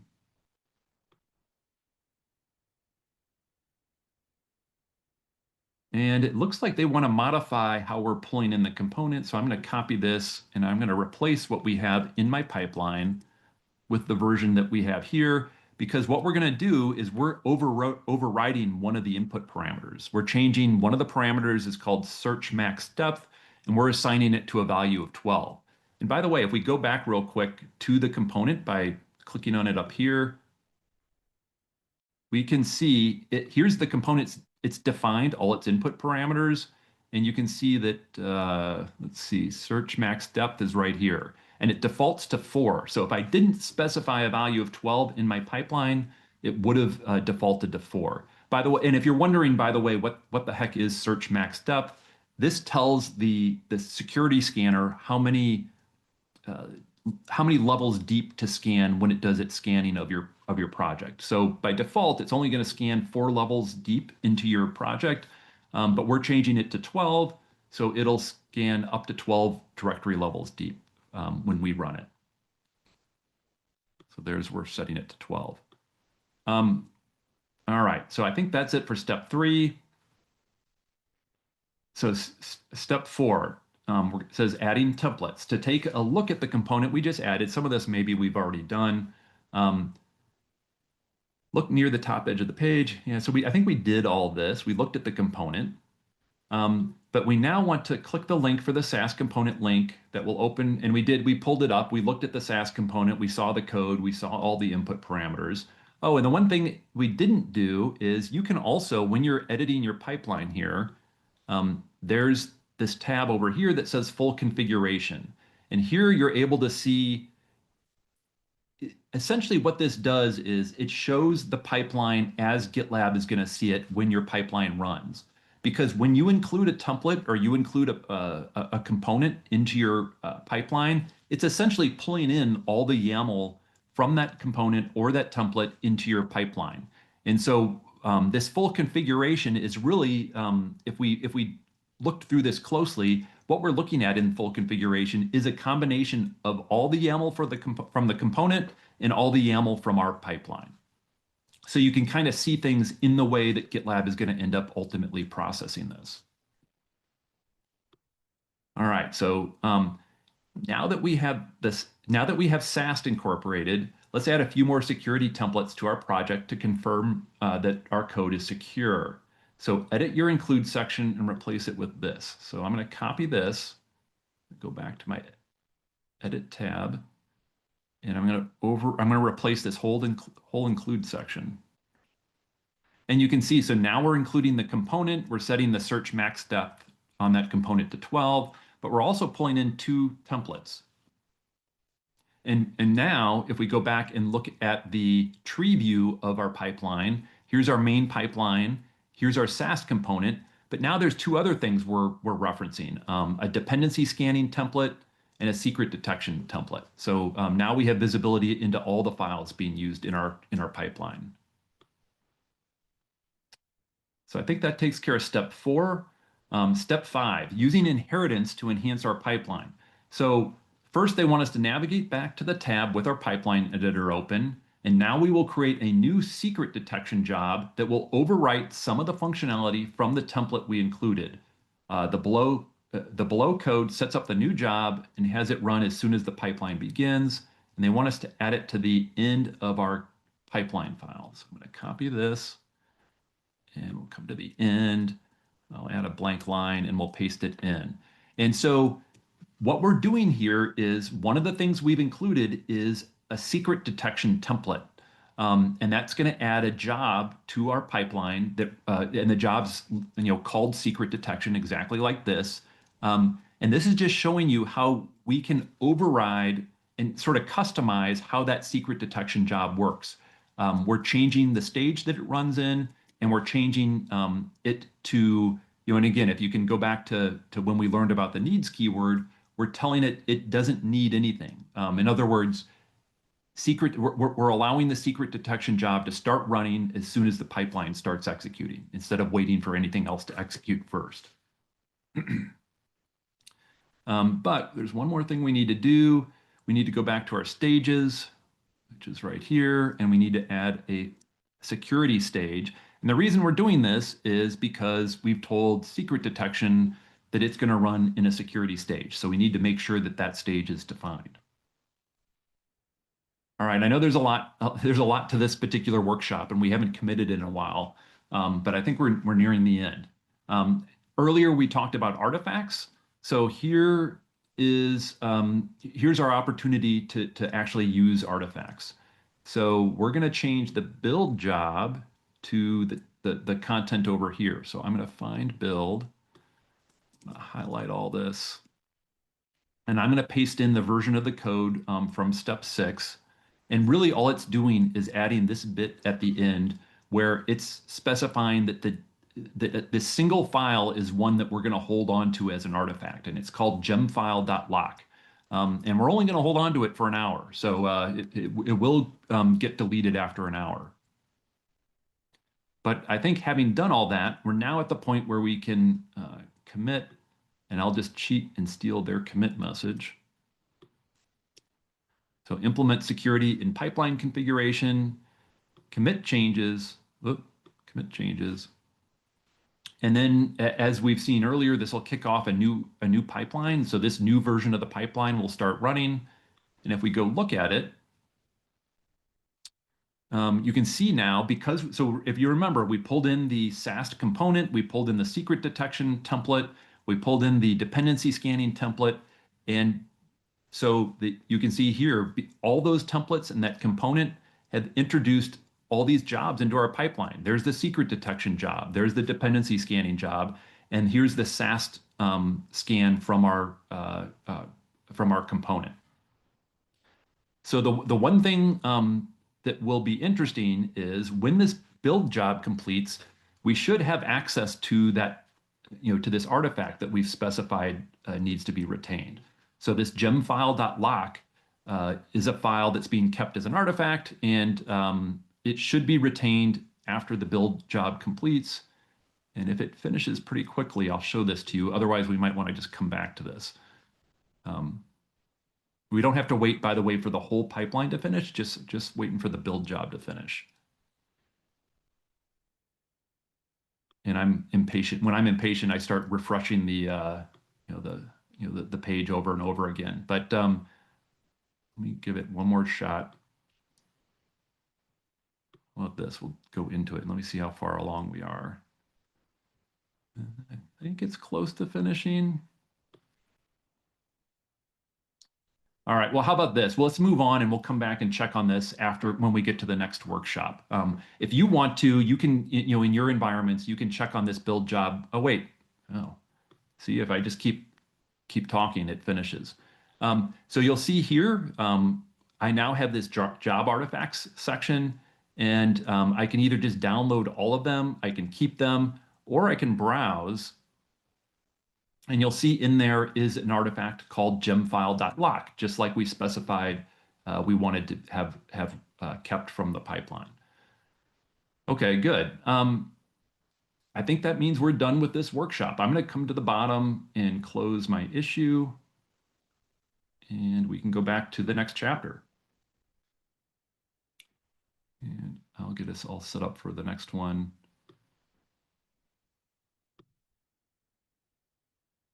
All right. So that's templates and artifacts. So now for the next chapter, we're going to move on to something called child pipelines. And this is another mechanism you can use to break down complex pipelines.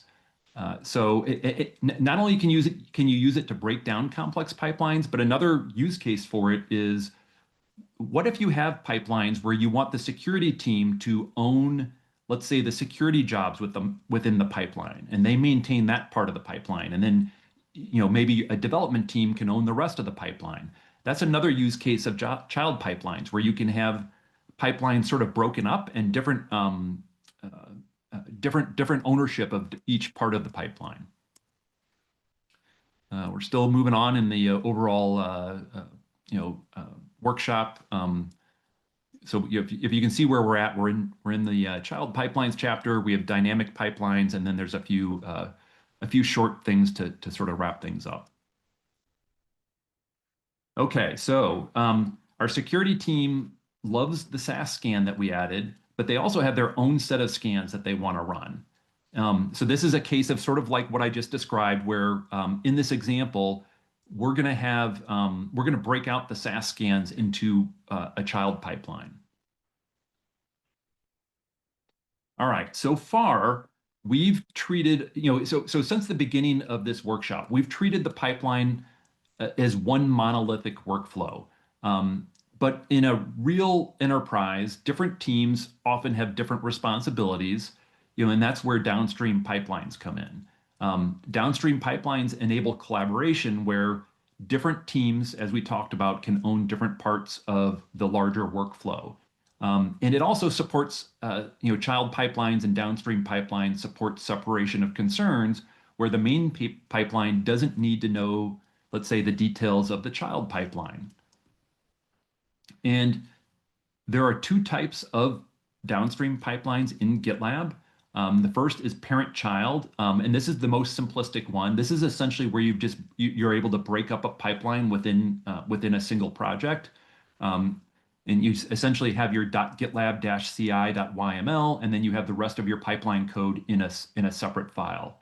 And it's more of an organizational mechanism where, hey, I just want to separate out my pipeline code into multiple files. But there's also multi-project pipelines. And multi-project pipelines are ones where you might trigger a pipeline in a different project. So imagine you have a large distributed application.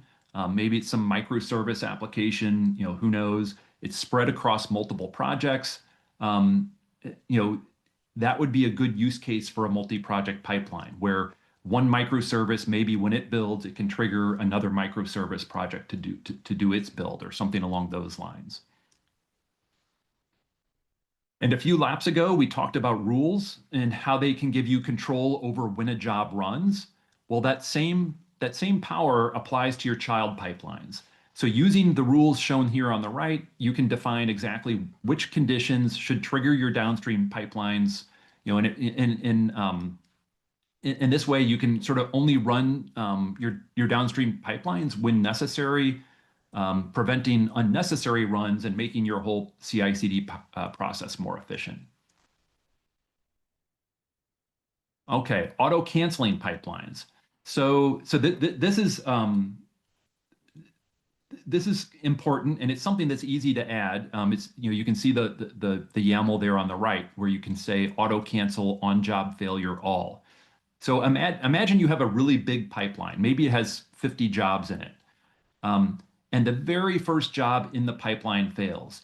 Do you really want to, do you really want the other 49 jobs to waste time and runner resources trying to run? Probably not.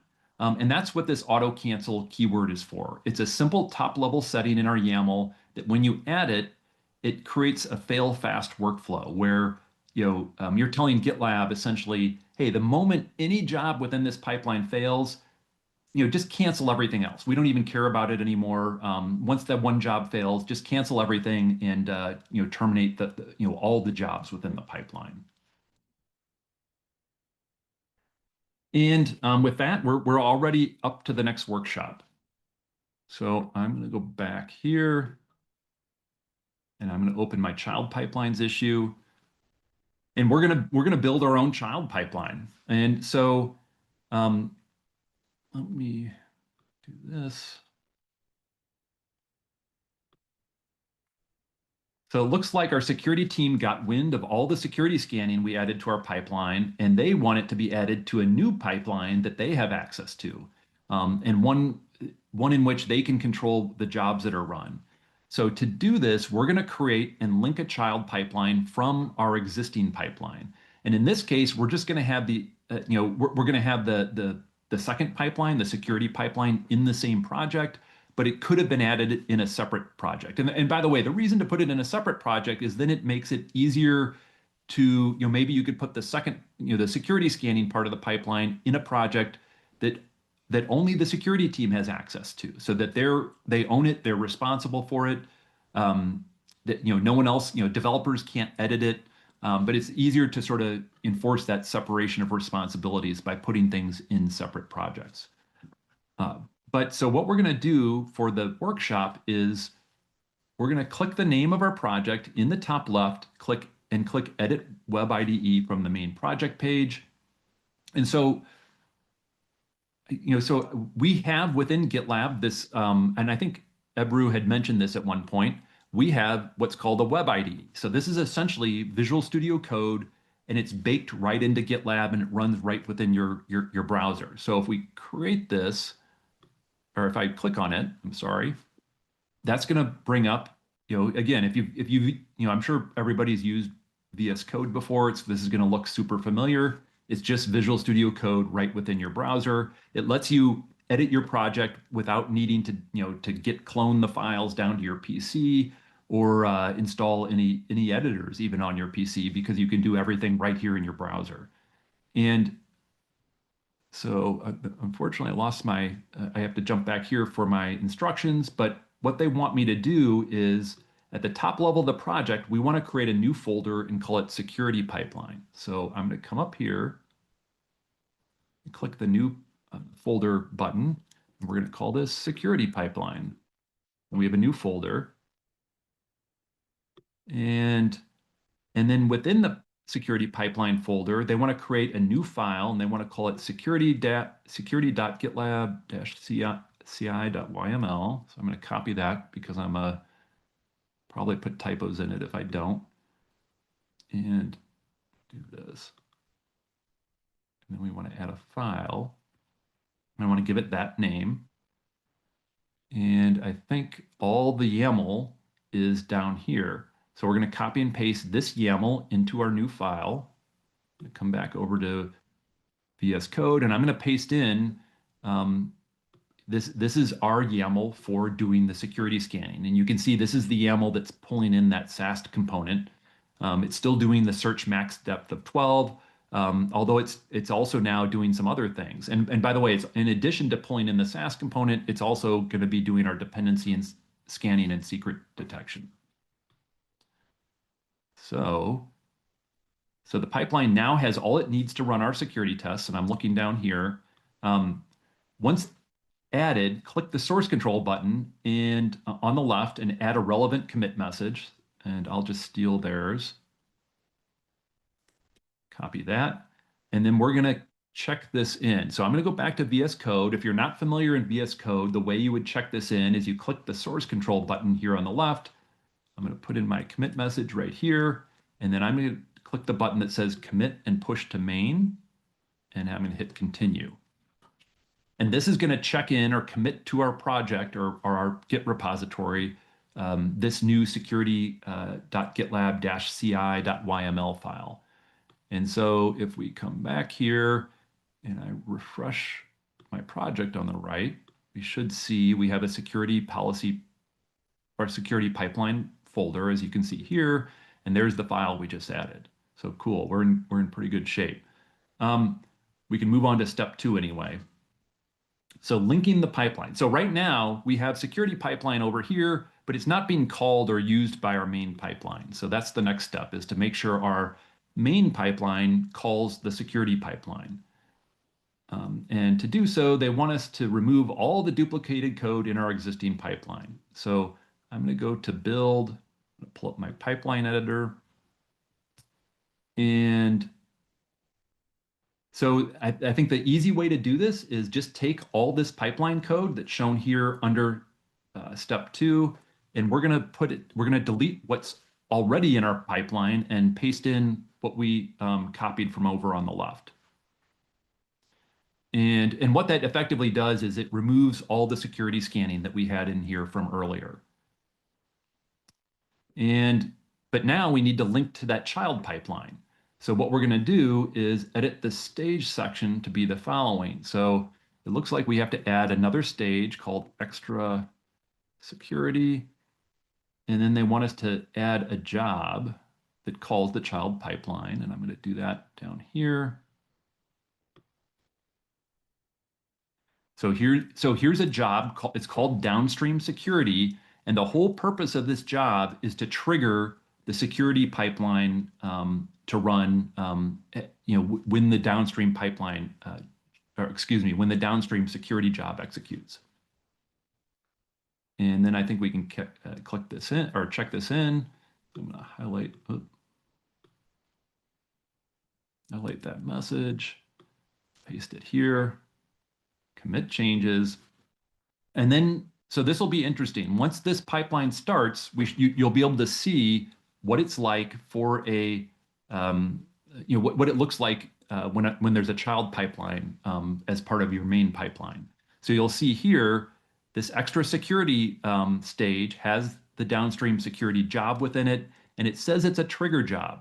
And so this is going to kick off the downstream, or excuse me, the security pipeline when this job executes. But we're going to have to wait a minute because we have to wait for the preceding jobs to finish, which are the jobs in the build and test stages. So I am going to, while we're waiting, I'm going to close out this issue because I'm optimistic that this is going to work. Probably jinxing myself, but we'll see what happens. And I'm going to go back to the issues, and maybe this will run fast, but if it doesn't, we'll move on to the next chapter, and then I'll come back to this. All right, so let's come back to this, and we'll check on it in a minute. All right. So here's our last significant chapter with a workshop exercise at the end of it. It's called dynamic pipelines. And this is, as you might guess from the name, this is all about creating pipelines on the fly. We're moving right along. And so our task for this particular lap is to create a demo that shows a pipeline being generated dynamically. And so far, all the pipelines we've used up to this point have been defined in pre-existing YAML files. So either it's the pipeline that is in our GitLab CI YAML file, or it's the pipeline, or maybe we have some logic in a template or a component, or we have pipeline logic defined in a child pipeline. But all of those things already existed when our pipeline started executing. But what if we needed to create a pipeline? What if we needed a pipeline where we didn't even know what pipeline we needed to create until the pipeline itself started executing? And I will admit this is definitely a more advanced concept and doesn't come up all that often. But when this case does come up, that's the purpose of dynamic child pipelines. And the way this works is it's a two-step process. You have one job run, and it creates a new YAML file with your dynamic pipeline contents in it. And that YAML file, by the way, is going to be saved as an artifact. And then another job is going to trigger a new child pipeline using the file that was generated in the previous job. So let's see how that works. So on the left, you see here we have a job called generate config, and it's running a script. When generate config runs, it's running a script called generate CI config, and the output of that script is our generated pipeline, and it gets saved in a file called generated config.yml, and we're telling GitLab to save generated config.yml as an artifact. Now, so that creates the pipeline that we want to run, and it's created dynamically. It's created when our pipeline executes. But we still have to execute it. And that's the purpose of this child pipeline job where, and this might look familiar from the last lap, where we're triggering the artifact that was created in the generate config job. So we have to first generate the dynamic pipeline, and then we trigger the dynamic pipeline. It's interesting. You can create a YAML file up to 5 megabytes. I've never seen that. That would be one heck of a large pipeline. Hopefully, I can't imagine that that's been a limitation for anybody. But let's put this into practice and actually create this dynamic pipeline. So let's see if this finished. Aha, so here we can see, and again, I'm going back to our pipeline from the previous lap. We can see that our trigger job called downstream security, it triggered this downstream pipeline. And if we want to, we can expand this, and you can see all our security jobs executed as part of this downstream pipeline. So this is what it looks like after, when you have a child pipeline. You have a trigger job, and it invokes your another pipeline, which gets rendered sort of at the end of the pipeline in this visualization UI. But you can see here's all our security jobs that ended up executing, and we now have everything factored out into here's sort of the build and the test in this part of the pipeline, and then in a separate pipeline, a child pipeline, we have all our security jobs. All right, but let's move on to dynamic pipelines. This is our last exercise for the day. And I am going to expand this. Let me click read more. Oh, I have to assign myself. I'm going to I'm going to do this. I'll assign myself. So now I'm the one who's supposed to be working on it. And we will start up at the top. All right, so creating the pipeline script. So they want us to, this security team, by the way, is super demanding. They're now asking if we can run different scans depending on the results of our jobs. They're never satisfied. But normally we would use rules for this. But in this case, they also want to reference the results of a script. So we are going to demo this to them using a basic dynamic pipeline. So to do this, we want to, it looks like we're going back to the web IDE. And so they want us to navigate back to the main view of our project. So I'm going to click where it says Tanuki Racing CI Workshop. And that's going to take us back to the sort of the main view of our project. And then from here, we can click this edit dropdown and get back to the web IDE. But before that, I'm going to read ahead just so I know what we want to do when we open the web IDE. So once in the web IDE, we're going to want to right click in the file view at the top level, create a new file called this. So I'm going to copy that file name, and I'm going to now go back to the right, and I'm going to open the web IDE. And we'll create this file. It's pipeline YAML creation.sh. So this looks like it's a shell script. And we'll go back to the instructions. And I think we want to take all of this and add it into that file. So I'm going to copy it, go back to VS Code, paste all that stuff in here. And I wonder if there's anything else we need to do. So we're then going to use the menu on the left-hand side. Yeah, it looks like we're going to just commit this. So I'll steal their commit message. And we'll come back over here. So again, you want to go to the source control menu on the far left. You want to paste in either type in your own commit message or use the one that they provided, and then commit and push to main. And we'll just let that, I'll just close this. We'll come back over here. If I go back, by the way, we can, so that we did just make a commit. So that's going to kick off a pipeline, but we're not done yet. There's more work, we're not yet running a dynamic pipeline. So all we've done is added some file to our project. All right, so step 2, creating the pipeline script. Now we're back in our project and we want to actually add the YAML to use our dynamic pipeline code. We will use the left-hand navigation. So we're going to go back to the pipeline editor. We'll do that. First things first, we want to delete the code below. So we're going to get rid of this. Get rid of the downstream security job. We're not going to need that anymore. And then instead, we're going to add the following code. So I'm going to copy this. And so what we're doing, oops, I'm going to add a blank line in between each of the jobs. So what we've done is we've added 2 jobs. And this is what we saw in the slides earlier, where we have one job, the dynamic security build job, that generates that essentially calls our script. It's calling the pipeline YAML creation script to generate our new pipeline. And then, and you can see here, it's saving it as an artifact. And then we have a second job, dynamic security run, that's going to run the pipeline that we generated in the job above it. And we do need to edit our stages, it looks like. So I'm going to scroll back up to stages, and it should be build, test, and dynamic. And then again, we got to put in a good commit message. So I'll copy all that. And we can commit changes.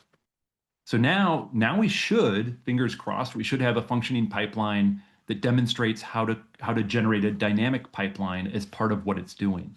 And so I'm going to click just on the pipeline number here at the top of the pipeline editor, and that'll take me into the pipeline that just started. And you can see we now have a trigger job, just like we had in the previous lap where we created a child pipeline. And let me make sure, making sure I haven't missed anything. So I think we're good. And again, for time, I'm not going to let this run, but I'll just point out that when this pipeline works, what should happen is the dynamic security build job, that's the job that should be creating our pipeline, generating it as an artifact or saving it as an artifact after it executes. And then the dynamic security run job will run the pipeline that was just built. And by the way, I can go into this one.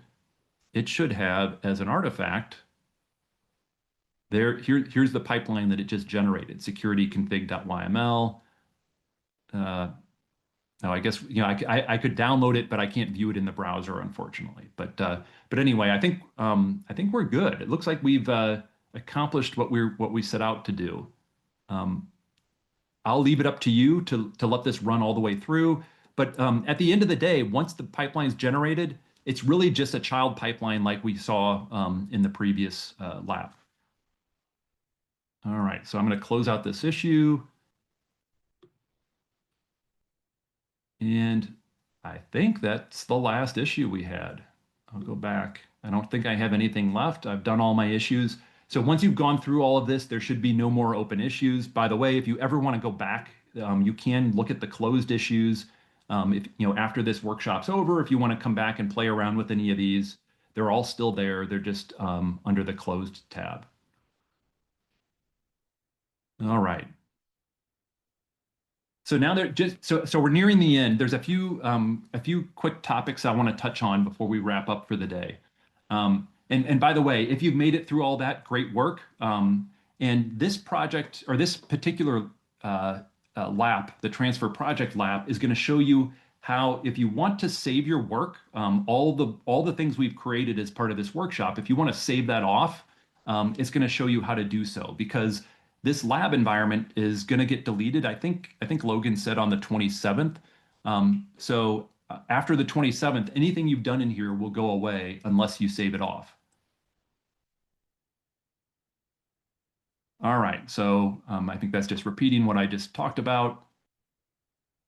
This is an important point to make. So what I'm about to describe to you shows you how to save off your work, but don't do this until you're ready.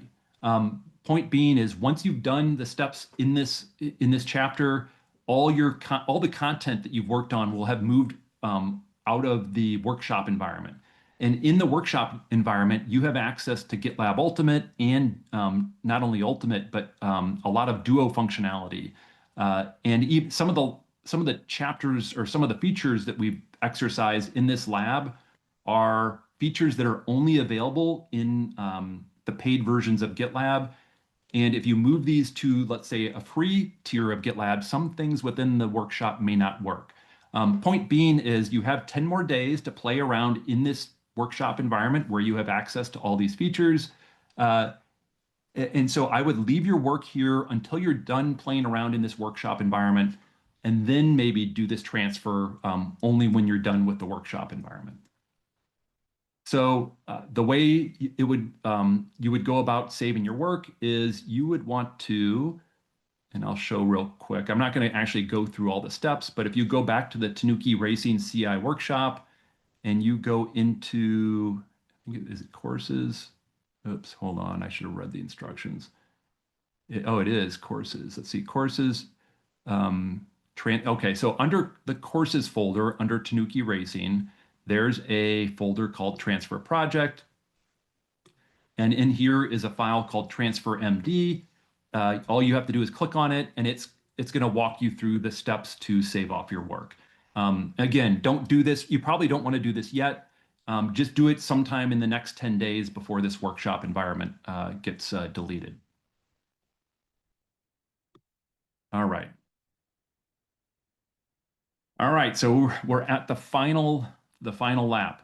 And for this lap, there's a few topics that we wanted to quickly touch on. So we've spent our time today talking about CI primarily. So in GitLab, the pipelines that we talk about are frequently talked about as being CI/CD pipelines. We've focused pretty much just on the CI part of the pipeline, the continuous integration portion, I guess. But that's only half the story. The other half is CD, or continuous deployment, and that's where you get your code into the hands of the users. And the modern way to do CD, especially when you're using cloud technologies like Kubernetes, is using a workflow called GitOps. And the idea behind GitOps is that your Git repository becomes the single source of truth for both your application code and your infrastructure configuration. And the reason I say all this is because we have a new integration with a tool called Flux that brings this into GitLab. And as the slide shows, this Flux integration allows you to keep your clusters in sync. And what it's talking about there is with Flux, you're able to, it means what's in your repository is always what's running live. So this eliminates configuration drift. And you're able to reconcile code changes. That's talking about the system, when you're using this Flux integration, it automatically detects a change in your Git repository. And when it sees that there's a change, it automatically deploys it. So there's no more manual deployment. Everything is fully automated.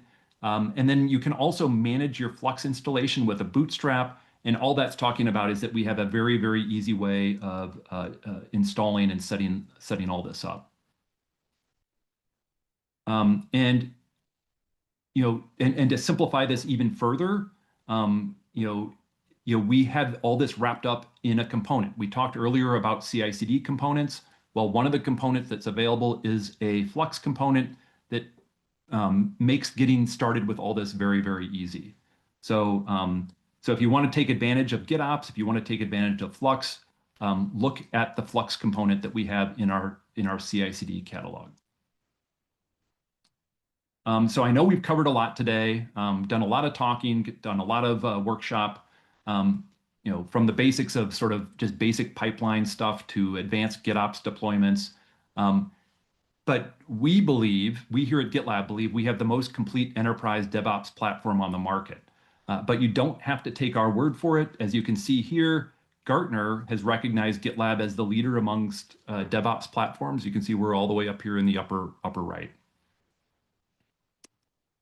And with that, I think we've reached the end. Although I'm happy to hang around. I'm sure the rest of my team is happy to hang around and answer any questions if you have any.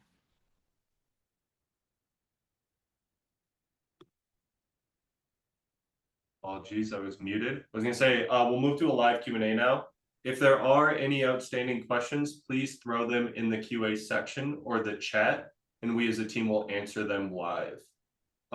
If there are no questions, we'll still hang out for a few minutes just to see what comes in.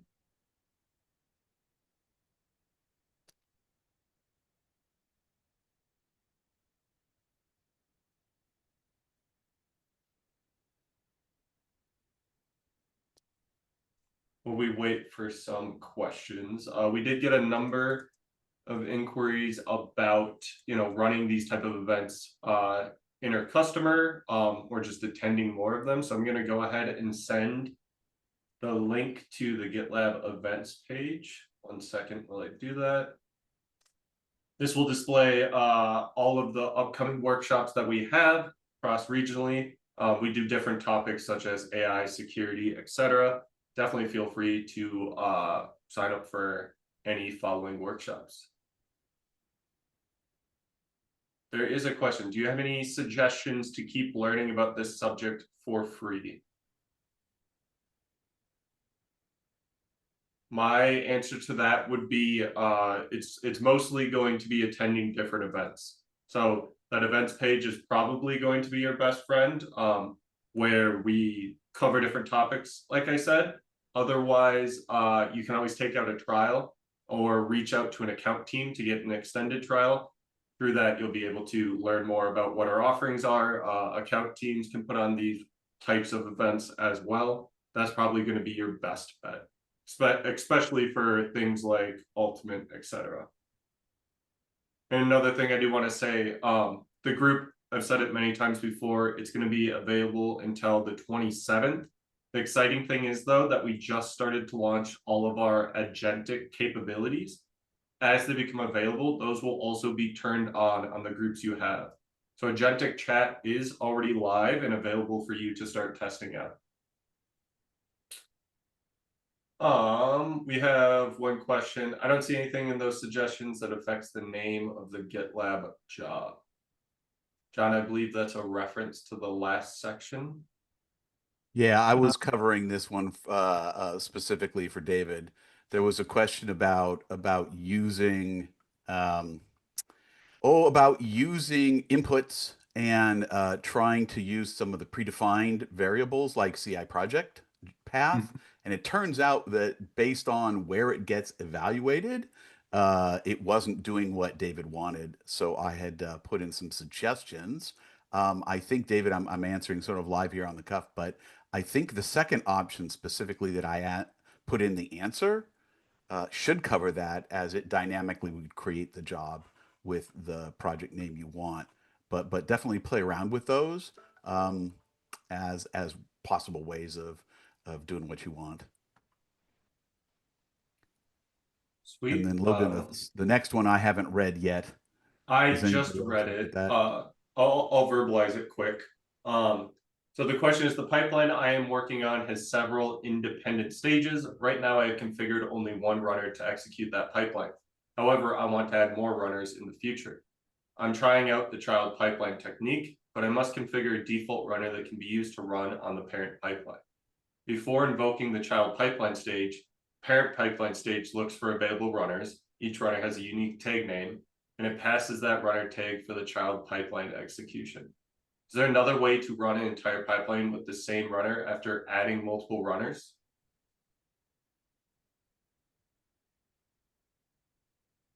Well, certainly, I was Go going to say ahead. certainly one thing we can do, Logan, I think is if they're tagged properly, right? Yep. If you use if you tag the runners with something like Linux only or something like that, and then put those jobs or put the tag on those jobs, then it should continue to run under the same runner. I saw John. Any other comments around that? No, I was just going to say the same. The default runner only comes into, well, so that you can tag the runners and then you can tag your jobs so that they run on Yes. runners with the tag that you want to use. And if you tag your jobs, it only uses the default runner for jobs that aren't targeting a specific tag. And I attached the docs for tagging runners. So it does rely on you to edit the actual runner itself to specify like what tags it runs on. And then from there in the pipeline CHD, you can attach those tags. And that way you can have thousands of runners, but if you tag it for, I don't know, cool job, only the cool job runner will run it. Yeah, in fact, there's some advanced stuff. I won't go in super deep, but you can even put multiple tags to say it's Linux and it's also, high CPU usage and something else. And Yeah. you have to give, if you give 3 tags, you got to give a certain, subset of those, all 3 or one or more, but there's a certain combination that you can give. If you give a tag name that's not included in that, then it won't run it. So take a look at the link that Logan put in there, because there's quite a few different permutations you can do. Sweet. And that is it for the open questions. We'll sit for a few more minutes to see if anything else comes in.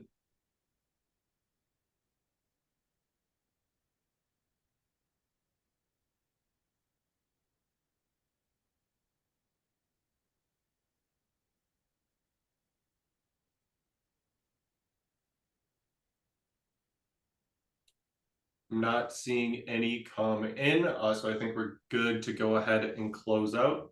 I just want to thank you all again for coming. Again, like I said, we run a bunch of these throughout the globe every month, every week. Definitely check out the GitLab events page to see what's going on. And if you do have more specific questions, always feel free to reach out to your account team. If you don't have an account team, if you do a Google search for GitLab contact sales, there's a form to get someone in contact with you as well. Thank you, everyone. Yeah. Thanks. Thanks, everyone. Have a great day. Thanks, everyone. Bye-bye.